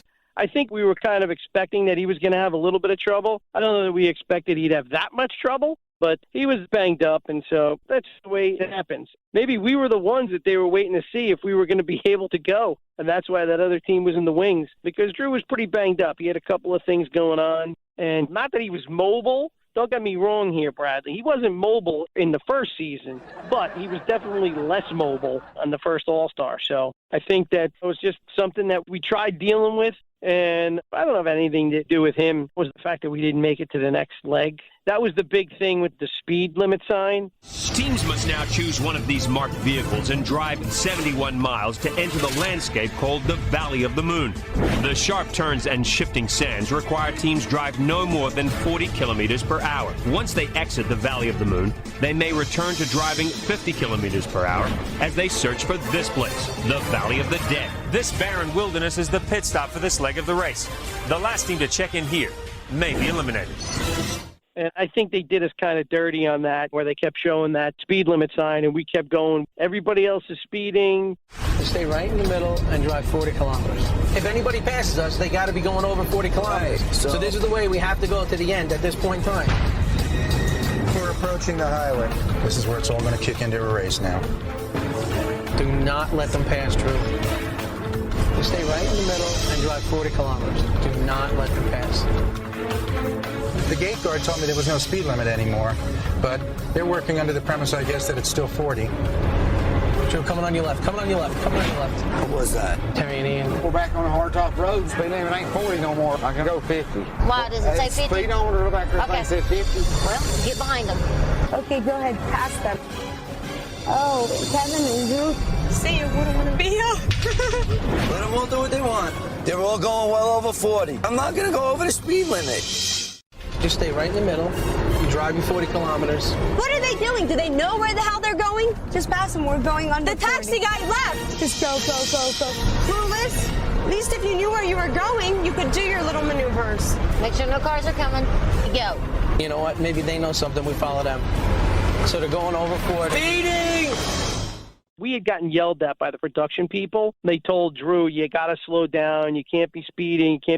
So they're like, listen, if you do it again, we're going to apply a penalty and you guys could be out. And so we were like, all right. And we're telling the camera guy, as everybody is ripping past us, we're telling the camera guy, look, we're going the speed limit. Get a shot of the odometer. Show them that we're going the speed limit, that everybody else is driving in excess of the speed limit, and they should be penalized. So it was kind of a bummer the way that we went out. I felt it was a little dirty, but just the way it goes. But there were not that many signs. Maybe we passed one sign that told us what the speed limit was, even though we received something in our hands that said the speed limit in the park, the thing on the moon, I forget. The Valley of the Moon. Brad fact. Valley of the Moon. There you go. When we entered the park, they gave us a piece of paper that says speed limit throughout is 40 kilometers. I don't want to sound bitter, but it was just one of those things. When we said to the guys afterwards, like, hey, listen, you got to review this footage because we're driving the speed limit and everybody else is zipping right past us like they're going to a fire. And we were told we can't drive past the speed limit or else you're going to penalize us. So now you got to look at them and you got to penalize them. And so they came up with some fakakta penalty for everybody else, and it still didn't get us into 9th place. We still would have been in 10th place by that fakakta calculation they did, but it took hours to figure it out. We were there in the Valley of the Moon, and everybody was really mad at us because it was Thanksgiving Day, and they were going to have a big Thanksgiving dinner, but everybody had to stay at the finish line. The attorneys were on the phone with people back in L.A., and they were trying to figure out, okay, what are we going to do here? And I think we had a legitimate gripe, but ultimately they're not going to say, okay, you guys got a penalty and you're eliminated, because that would just be blasphemous. So unfortunately, it was our time. Come on, let's go. Here you go. Drew, come on, dude. We're wasting time. Welcome to San Pedro, Atacama, Chile, guys. Gracias. Welcome. Kevin and Drew, you are the last team to arrive. Okay. That's all right. Where you going? Okay, just stay right here, please. Drew, stay here. Come on. Be a good sport. I am being a good sport. No, you're not. I'm sorry to tell you have been eliminated from the race. Okay. All right, that's fine. Drew, Let me put my hat on before my head. He doesn't seem that happy. No, he doesn't. He's not happy. These were 2 excruciating legs. And he's doing all the driving, so, he's got all the pressure on his shoulder, on his neck, on his back. It's pretty bad. So I can't breathe. My back hurts. My feet hurt from driving. My voice is going. I didn't quit. I tried my hardest. That's all I can ask. Kevin stepped up and held us together. we came into this as a team. If I were hurting, he would certainly pick up the slack for me. I'll look back on this as a great opportunity. I wouldn't have passed it up for the world, but it's bittersweet. But we had fun, it was a short trip, but we still enjoyed it. We got to do some fun stuff in South America. I'd never been to South America before, so it was good to visit a few countries down there. And then we got to spend 3 weeks in Acapulco, which wasn't awful, but for the fact that my wife was pregnant, and we knew at the time that we were having a baby, but the doctors told us that it could be more than one baby. So that was killing me, not knowing. Turns out we had triplets, and I didn't find out till after the race. So it was pretty crazy. It made me very cranky to be sitting there with my wife home, knowing how our life is going to change. And I was still pretty sad about being eliminated. But we had fun. When Boston Rob got there, me, him, and John Guido, we went out and golfed. We probably watched every season of The Sopranos on DVD. I mean, literally just in the pool during the day. And then in the afternoon, we would just take a nap. And then at night, all drink beer and sit around the TV and watch The Sopranos. So it was good fun. So did any of the teams end up getting penalties for speeding, or were no penalties actually given out because you were going to be eliminated anyway?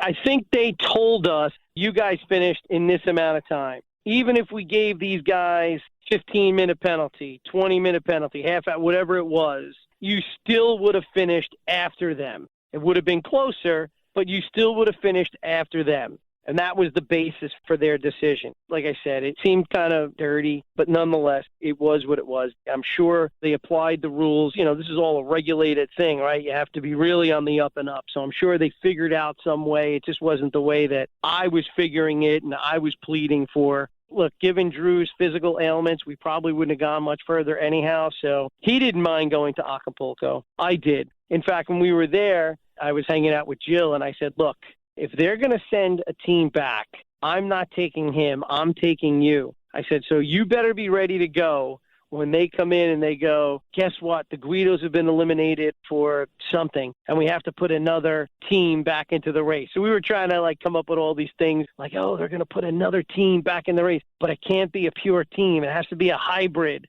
And so we were just goofing around all the time and talking about that stuff. And, of course, it never happened. And it turns out a hybrid team actually won the race.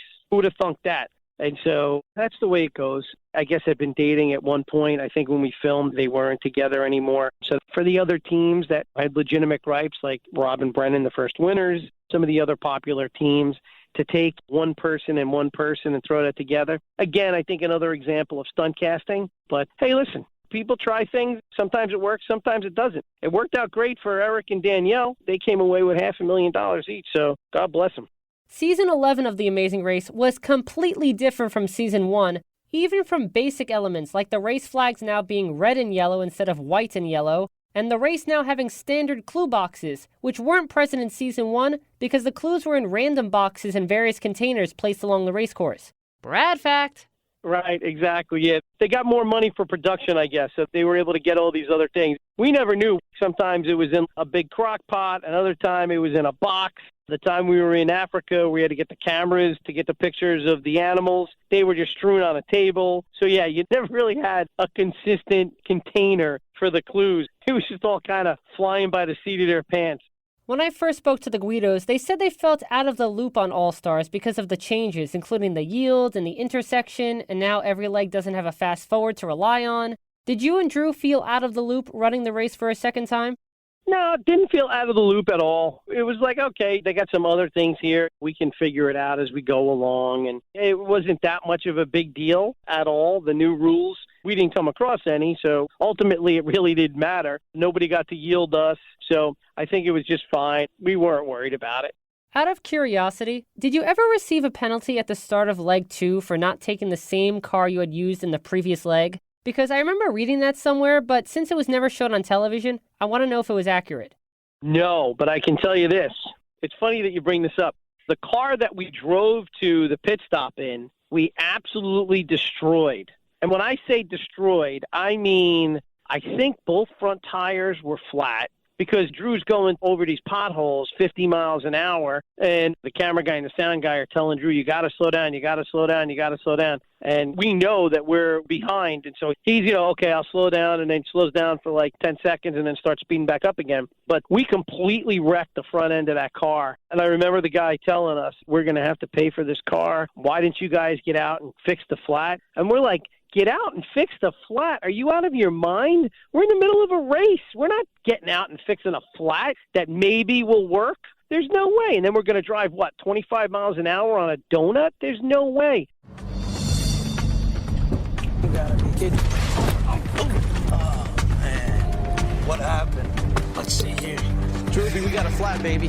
What are we going to do? Thanks for your help. Make your way on foot to the pit stop. Hacienda. There's a hacienda. Oh, man. You want to keep driving on or you want to try and change it? No, I'm not changing the tire. Well, we're going to keep going. I hope we can make it. So we just drove that thing with the flat tires, and by the time that we got to the pit stop, I guess the ground was so moist that the front end literally sunk into the mud. And then the next day, when the sun came up, it dried. So now the front end of that car was stuck in the mud, and of course it was destroyed. And we're thinking, oh my God, we have to use this car to get out of here. So they told us, you guys can't go anywhere near that car until you're released from the pit stop. And we're like, what are you talking about? It's right there. You would let other people go and ask questions. And they're like, no way. You guys have to wait until we let you go. So as soon as they let us go, we ran around, we got a shovel, and we tried digging the front end of the car out. And they made us do this for about half an hour. And then out of nowhere, they pulled another car, and they go, here you go. Here's your new car. Get going. Don't destroy this one. So we did catch a penalty. But ultimately, it didn't make a difference because by the time we caught up with the rest of the group, there was a point in time, I think after the construction roadblock, we were out in first. It was us, and I remember we passed the beauty queens. We went right past them on the road. And I remember Drew and I celebrating, saying, worst to first. And there we were. And then we ran into the airport and booked our flight to the country where we eventually got eliminated from. But they did give us a penalty. They were really pissed. I don't know eventually how much they had to pay for that car. But, yeah, it was a mess by the time we got done with it. And as I mentioned earlier, many of the Season 1 challenges weren't really challenges. But the challenges on Season 11 were actually challenges. So seeing the entire race and knowing what the upcoming challenges were, do you think you and Drew could have made it far had you not been eliminated in Leg 2? I think in this one, as compared to the Amazing Race period, I think that the teams were much more physically even. So there wasn't really a team that was much older. The Beauty Queens, obviously, were a team of two women, but they were both pretty physically capable. And obviously, Myrna and Shmyrna, they got to the end. So they were pretty capable as well. Drew, obviously, was having some issues physically. So maybe we were kind of at the bottom of the barrel. But I think we were much closer matched physically with the other teams in this go-round. So I think they were able to amp up those challenges a little bit. I remember the one thing we had to do before we got to the pit stop, we had to trim the toenails of a horse.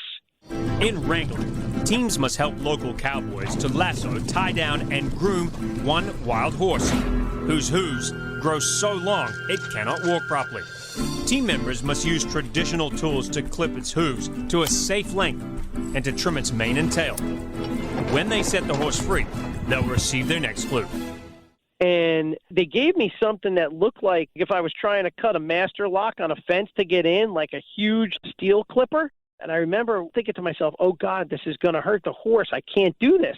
And so we had to squeeze that thing so hard. But the horse's hoofs, it was so thick and so difficult to cut that I remember my arms, I was trying to squeeze, and all of a sudden my arms and my hands were shaking because I was squeezing so hard it wasn't going through. But eventually it did actually go through, and we were able to sneak in 10th place. We have to stay focused. I know, absolutely. Just go. Right here? This way? Yes. It's down there. Okay. This is something up here.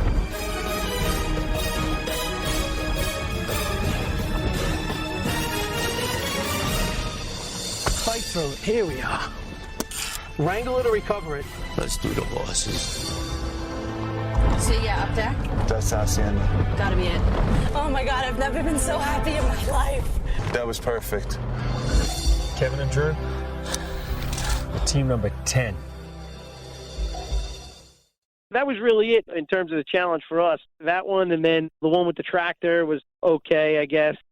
And by hand, teams must choose one of these 2-ton tires and properly align the bolts and washers to finish securing the tire to the truck. When they're finished, the foreman will give them their next clue. I do remember thinking to myself, you know what? This could have been challenging for us had we gone on. Who knows, though, right? When you're in the thick of it and you're kind of amped up, you never know what you can pull off. And at least you didn't get eliminated first.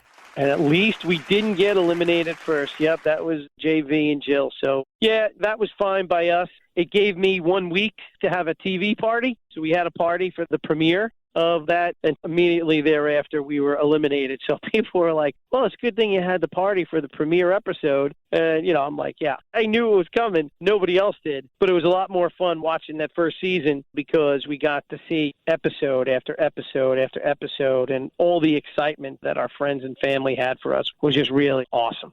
I always like to ask Amazing Race contestants, do you still keep in contact with any of your fellow racers? I know you mentioned Robin Brennan, but anyone else from either Season 1 or All-Stars that you still keep in touch with? Facebook has obviously made it a lot easier for everybody to keep in touch.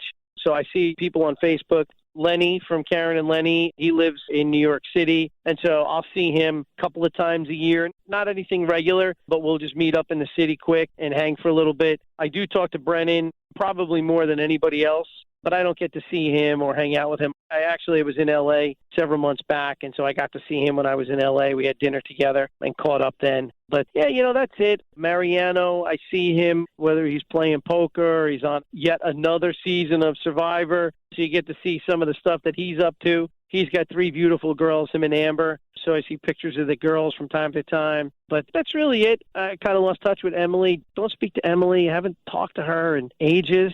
Leslie and Kim, they're both on Facebook, so I see them. Everybody's got families now. Joe and Bill have kind of gone off the grid a little bit, I think, since they moved to Hawaii. I don't get to talk to them or see them as much.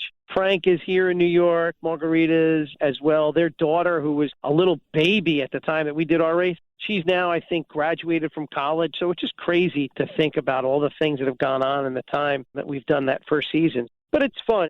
Anytime I think of something and I need an answer for Amazing Race Trivia, I always call Brennan because he's got this steel trap of a memory and remembers everything. In fact, he was nice enough to remind everybody on Facebook not that long ago that when we landed in that private plane in Zambia on our way to Victoria Falls, that I came off the plane and they showed it plain as day on TV. I had 3 bottles of urine in my hand because there was no bathroom on that small plane. And so I guess I was drinking water, and I carried 3 bottles of urine off with me. And you can see that clear as day, Bradley. If you go back and take a look at that, you might want to miss that. But that was something that Brennan remembered that I had completely forgotten about. But he was nice enough to post that on Facebook.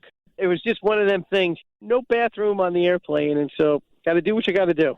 And although I wasn't there during the first season, I have watched every single episode of The Amazing Race, and several seasons I've watched multiple times. So if you or Brendan ever need some Amazing Race trivia assistance, feel free to give me a call. I know I can count on you now, Bradley. Thank you. Well, my pleasure. And speaking of Amazing Race trivia, Kevin, we have reached my favorite portion of the game show. It's time for the game of the day. Game of the day. Now, Kevin, on Season 1 of The Amazing Race, 9 countries were visited along the 35,000-mile race course. The United States, South Africa, Zambia, France, Tunisia, Italy, India, Thailand, and China.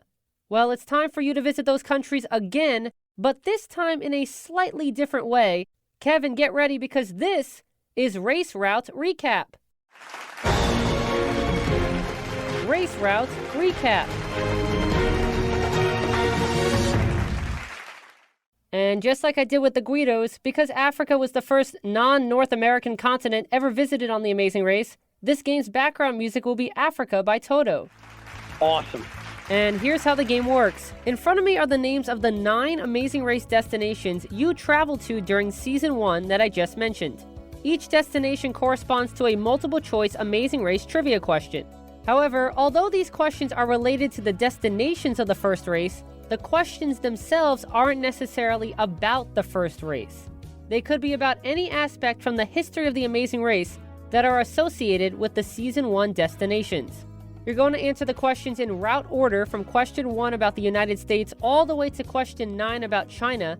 And Kevin, if you can answer 5 out of the 9 questions correctly, you will cross the finish line first and be deemed a winner. And one more element to mention, after getting 2 correct answers, you'll receive a fast forward, which means if you hear a question you don't know the answer to, you can use the fast forward and automatically receive the correct answer point to that question. And in case you were wondering why you get the fast forward after 2 correct answers, well, on the Amazing Race period, you and Drew earned your fast forward on leg 3. So I feel it's only appropriate that you earn your race route recap fast forward when you have the possibility of getting your 3rd correct answer with its use. So Kevin, almost 20 years after traveling the race route for real, are you ready to travel the Season 1 race route from the comforts of your own home? I am indeed. Then let's play Race Route Recap. And we're going to start with the good old US of A. Remember, Kevin, 5 out of 9 correct answers are needed to win, and here comes your United States question. The only Amazing Race season to have the starting line and finish line in the same location occurred during Season 9 in what state? Was it Colorado, Texas, or Washington? I am going to say Texas. Unfortunately, that's incorrect. It's Colorado. Colorado. Close enough. The Amazing Race Season 9 featured the starting line and finish line at Red Rocks Amphitheater near Denver, Colorado. Brad fact! We're moving on to your South Africa question. And here it is. During what season of the Amazing Race was the next time after Season 1 that the teams visited Johannesburg, South Africa? Was it Season 3, Season 5, or Season 7? I'm going to say it was Season 3. Unfortunately, it was Season 7. All right. Leg 5 in Season 7 with Robin, Amber, Uchenna, and Joyce. They traveled to Johannesburg, South Africa. Brad fact! Next up is another Season 1, Leg 1 country, Zambia. And here's the question. What is the name of the district in Zambia that Batoka Gorge and Songwe Village are located in? Is it A, the Livingston District, B, the Rhodes District, or C, the Darwin District? It's the Livingston District. It is the Livingston District, correct! Boom, on the board. You are indeed on the board. And by the way, the Livingston District is named after 19th century Scottish physician David Livingstone. Brad fact! Excellent. 1 down, 4 to go. Next destination is France. And here is the question. France has been visited during 11 different Amazing Race seasons, the most of any European country. During which of these milestone Amazing Race seasons was France not visited? Is it A, Season 10, B, Season 20, or C, Season 30?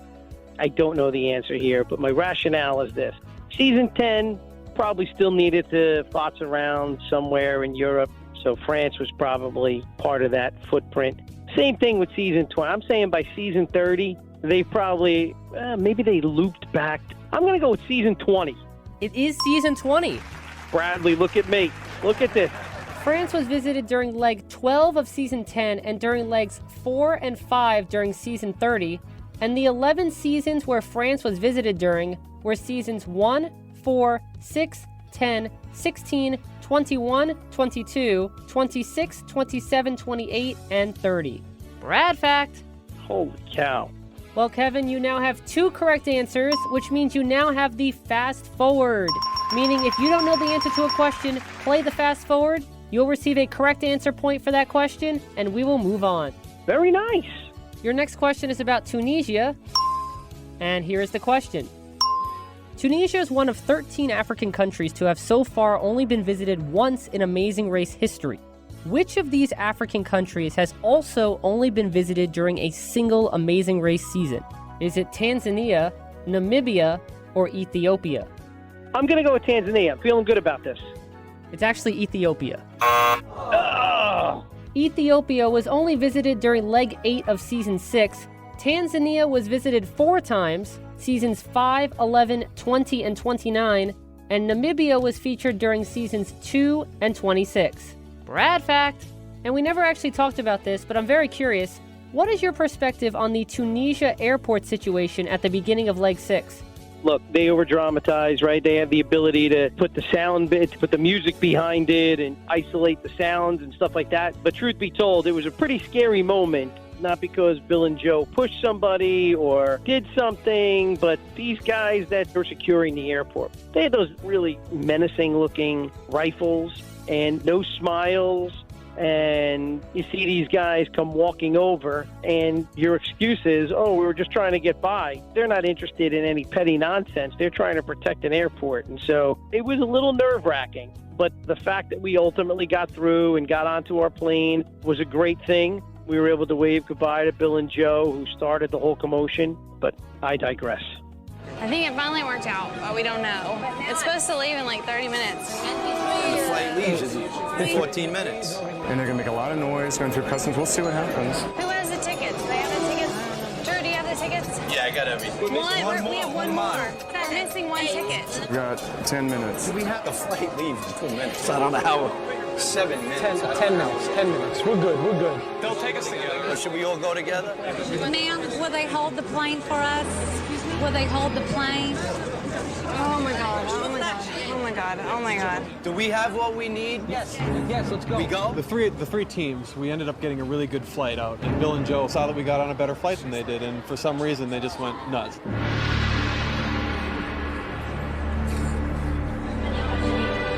Let's go. As we see them come, we're going to stop. Put your tickets away so you can't find them.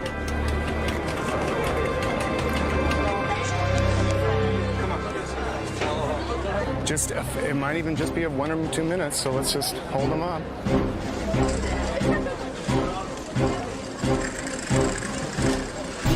Okay, here they come. Okay, here they come. Go ahead, Nance. Here they come. Okay. Here they come. Okay. Just wait right here.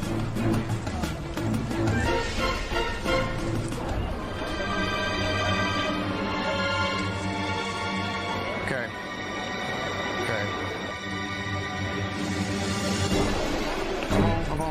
Avancez. Excuse us, we got a flight to catch. Avancez.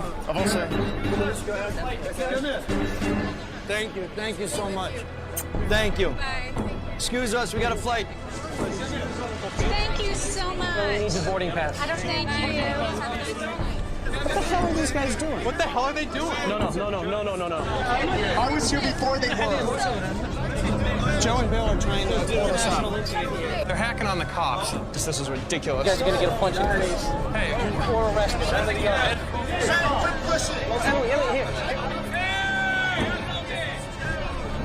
Come with me. Right here. Okay, merci. Here you go. Emily, here. They have tickets for this flight. They didn't have tickets for They this don't. flight. They're not on our It's just ridiculous. I mean, security everywhere. They're pushing people, screaming. They go so far as to step in front of Nancy and actually physically prevent her from moving. I mean, Yeah. it's just ridiculous. Right. Yeah, I'm real disappointed in them. I can see them doing that to other people, but not to my mom. I mean, Why didn't they push Rob or me or Kevin? It's a really good question. And they're probably scared of y'all. Well, they should be now.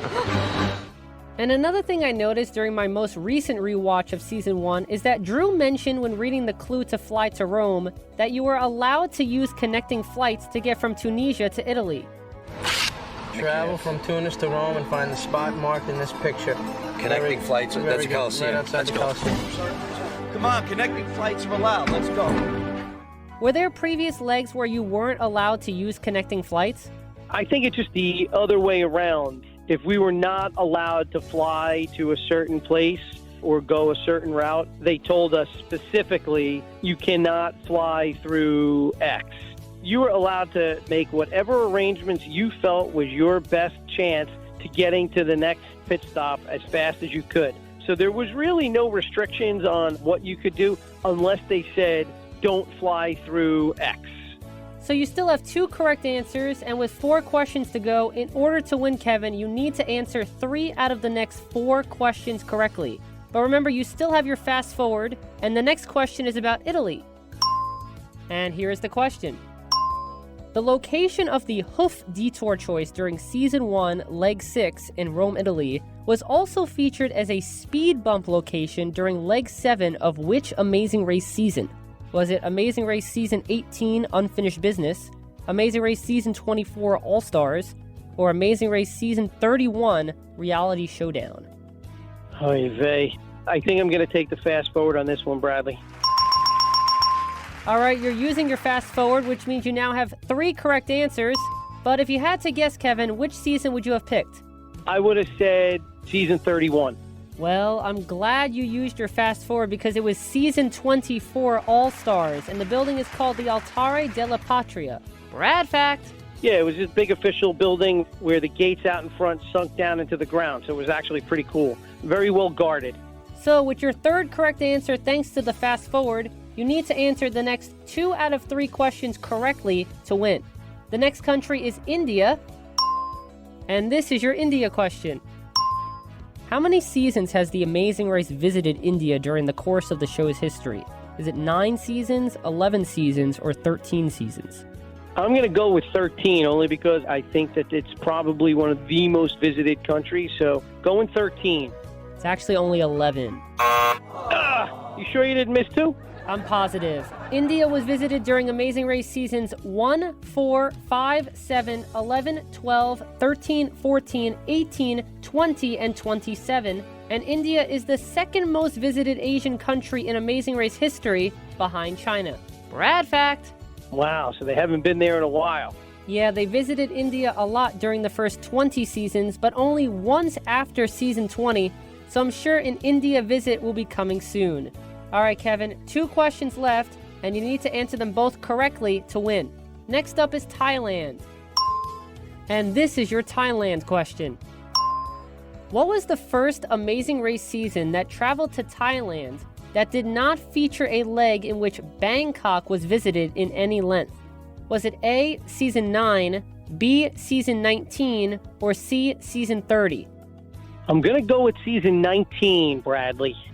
It's actually Season 30. Oh, that's brutal. Leg 10 of Season 30 took place in Chiang Mai, Thailand. Leg 10 of Season 9 and Leg 5 of Season 19 both visited Bangkok. Brad fact. Wowza. All right, so there won't be any grand prize for me. Let me see if I can get into the top 3. I didn't do good in the top 3 last time. Let's see if I can overcome it. All right, so this is really for redemption. All right, here we go.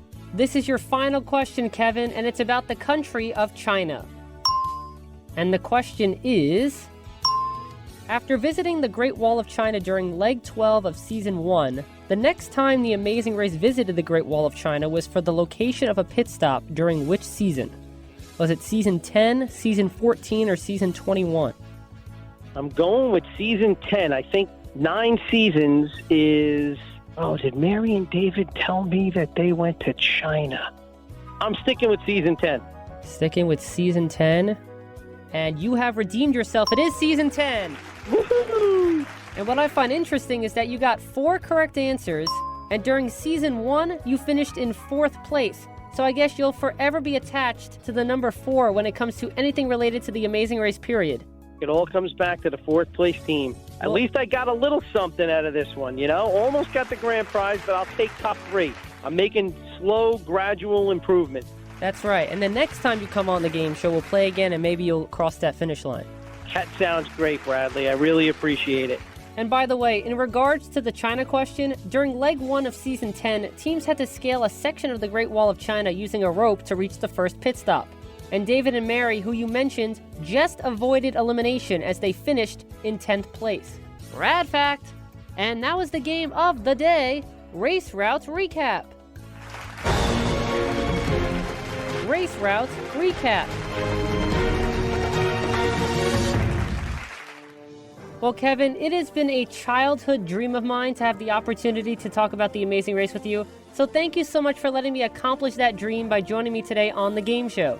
Well, thank you for having me. It really has been a pleasure. You brought back a lot of memories. I love the fact that you still enjoy watching The Amazing Race, period. or season 1, as some people like to call it. And I will look forward to someday running into you and sitting down and having a beer, and we can go over some more of the inside stuff. I guess I have to go and I have to look for you over at Live with Kelly and Ryan Studios, because you're probably dancing or something. That's Bradley Clarke from Queens, New York. What's up, bro? I am doing, Graham, big fan of you, big fan. Thank you so much for being here. Yeah, thank you. Well, I'm an aspiring game show host. Oh, I you're know. kidding? Yeah. Oh, I have hosted game shows. I know, and you've worked with Merv and Dick Clark. Oh. Do you know what we're going to let you do? We're going to let you spin the wheel when the time comes. Yeah, we'll let you come over and do that. You're going to practice your skills. Should we see Bradley's skills here? Should we see if he can... Bradley, can you read off this card and tell Ellen what she is playing Ellen, guess what you're playing for? You're playing for the Pineapple Beach Club Antigua. Oh! 7 days, 6 nights in a beachfront room, all inclusive, all inclusive. This trip is provided by Priceline, and it's valued at, get this, $5,900. Ellen, you have 20 seconds, only one guess, so good luck. Nice job. You know what? As it turns out, it is just as easy as it looks. Yeah, anybody can do it. Anybody can do it. Okay, so go ahead. Just the question. Ellen, you ready? Yeah. All right, here we go. On yesterday's show, we talked with Henry Cavill. Where in England did Henry say he grew up? Jersey. That's correct. That works. Great job, man. We do this every day, and you did it better than we did it. Well done. I'm so glad you enjoyed my television game show hosting debut. I appreciate you bringing that up. I did indeed. It was good stuff. This was really a pleasure, Bradley. Thank you so much for having me. And of course, you always have an open invitation to join me on the game show again whenever you'd like to talk about The Amazing Race even more, or if you just want to play another game. Awesome. It sounds great, bud. Perfect. Well, Kevin, once again, this has been such a dream come true, so thank you so much for joining me today on the game show. Hey, Bradley, it's been a lot of fun, man. I'll look forward to talking to you again soon. All right, take care. Bye-bye. Bye. Well, just like Season 1 of The Amazing Race had to come to an end, Episode 44 of the game show, unfortunately, has to come to an end as well. My thanks once again to Kevin O'Connor, one half of teammates Kevin and Drew from The Amazing Race Season 1 and Season 11's The Amazing Race All-Stars, for being my guest today. Now, if you want to re-listen to this episode, as well as check out episodes number 8 and number 15, featuring Kevin's Amazing Race Season 1 and Season 11 competitors, Joe Baldessare and Bill Bartek, a.K.A. Team Guido, all you have to do is log on to www.soundcloud.com/Bradley_Clarke, that's BRADLEY_CLARKE/set/the game show. That's www.soundcloud.com/Bradley_Clarke, that's BRADLEY_CLARKE/set/the game show.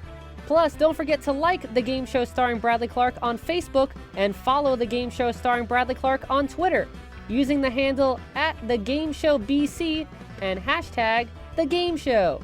But of course, be sure to tune in next time for another exciting episode of The Talk Show, all about the world of television game and competition shows, The Game Show.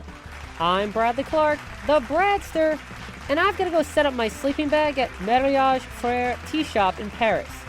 Hopefully it doesn't rain tonight. Bye for now. All of the Amazing Race cuts and sounds used during this episode of The Game Show are courtesy of the CBS television network. This edition of The Game Show was created and produced by Bradley Clarke and was recorded at the WRHU studios. This is Austin Angelo speaking.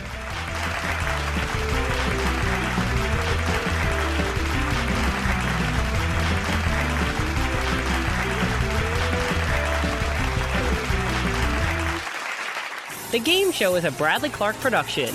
Get your game on.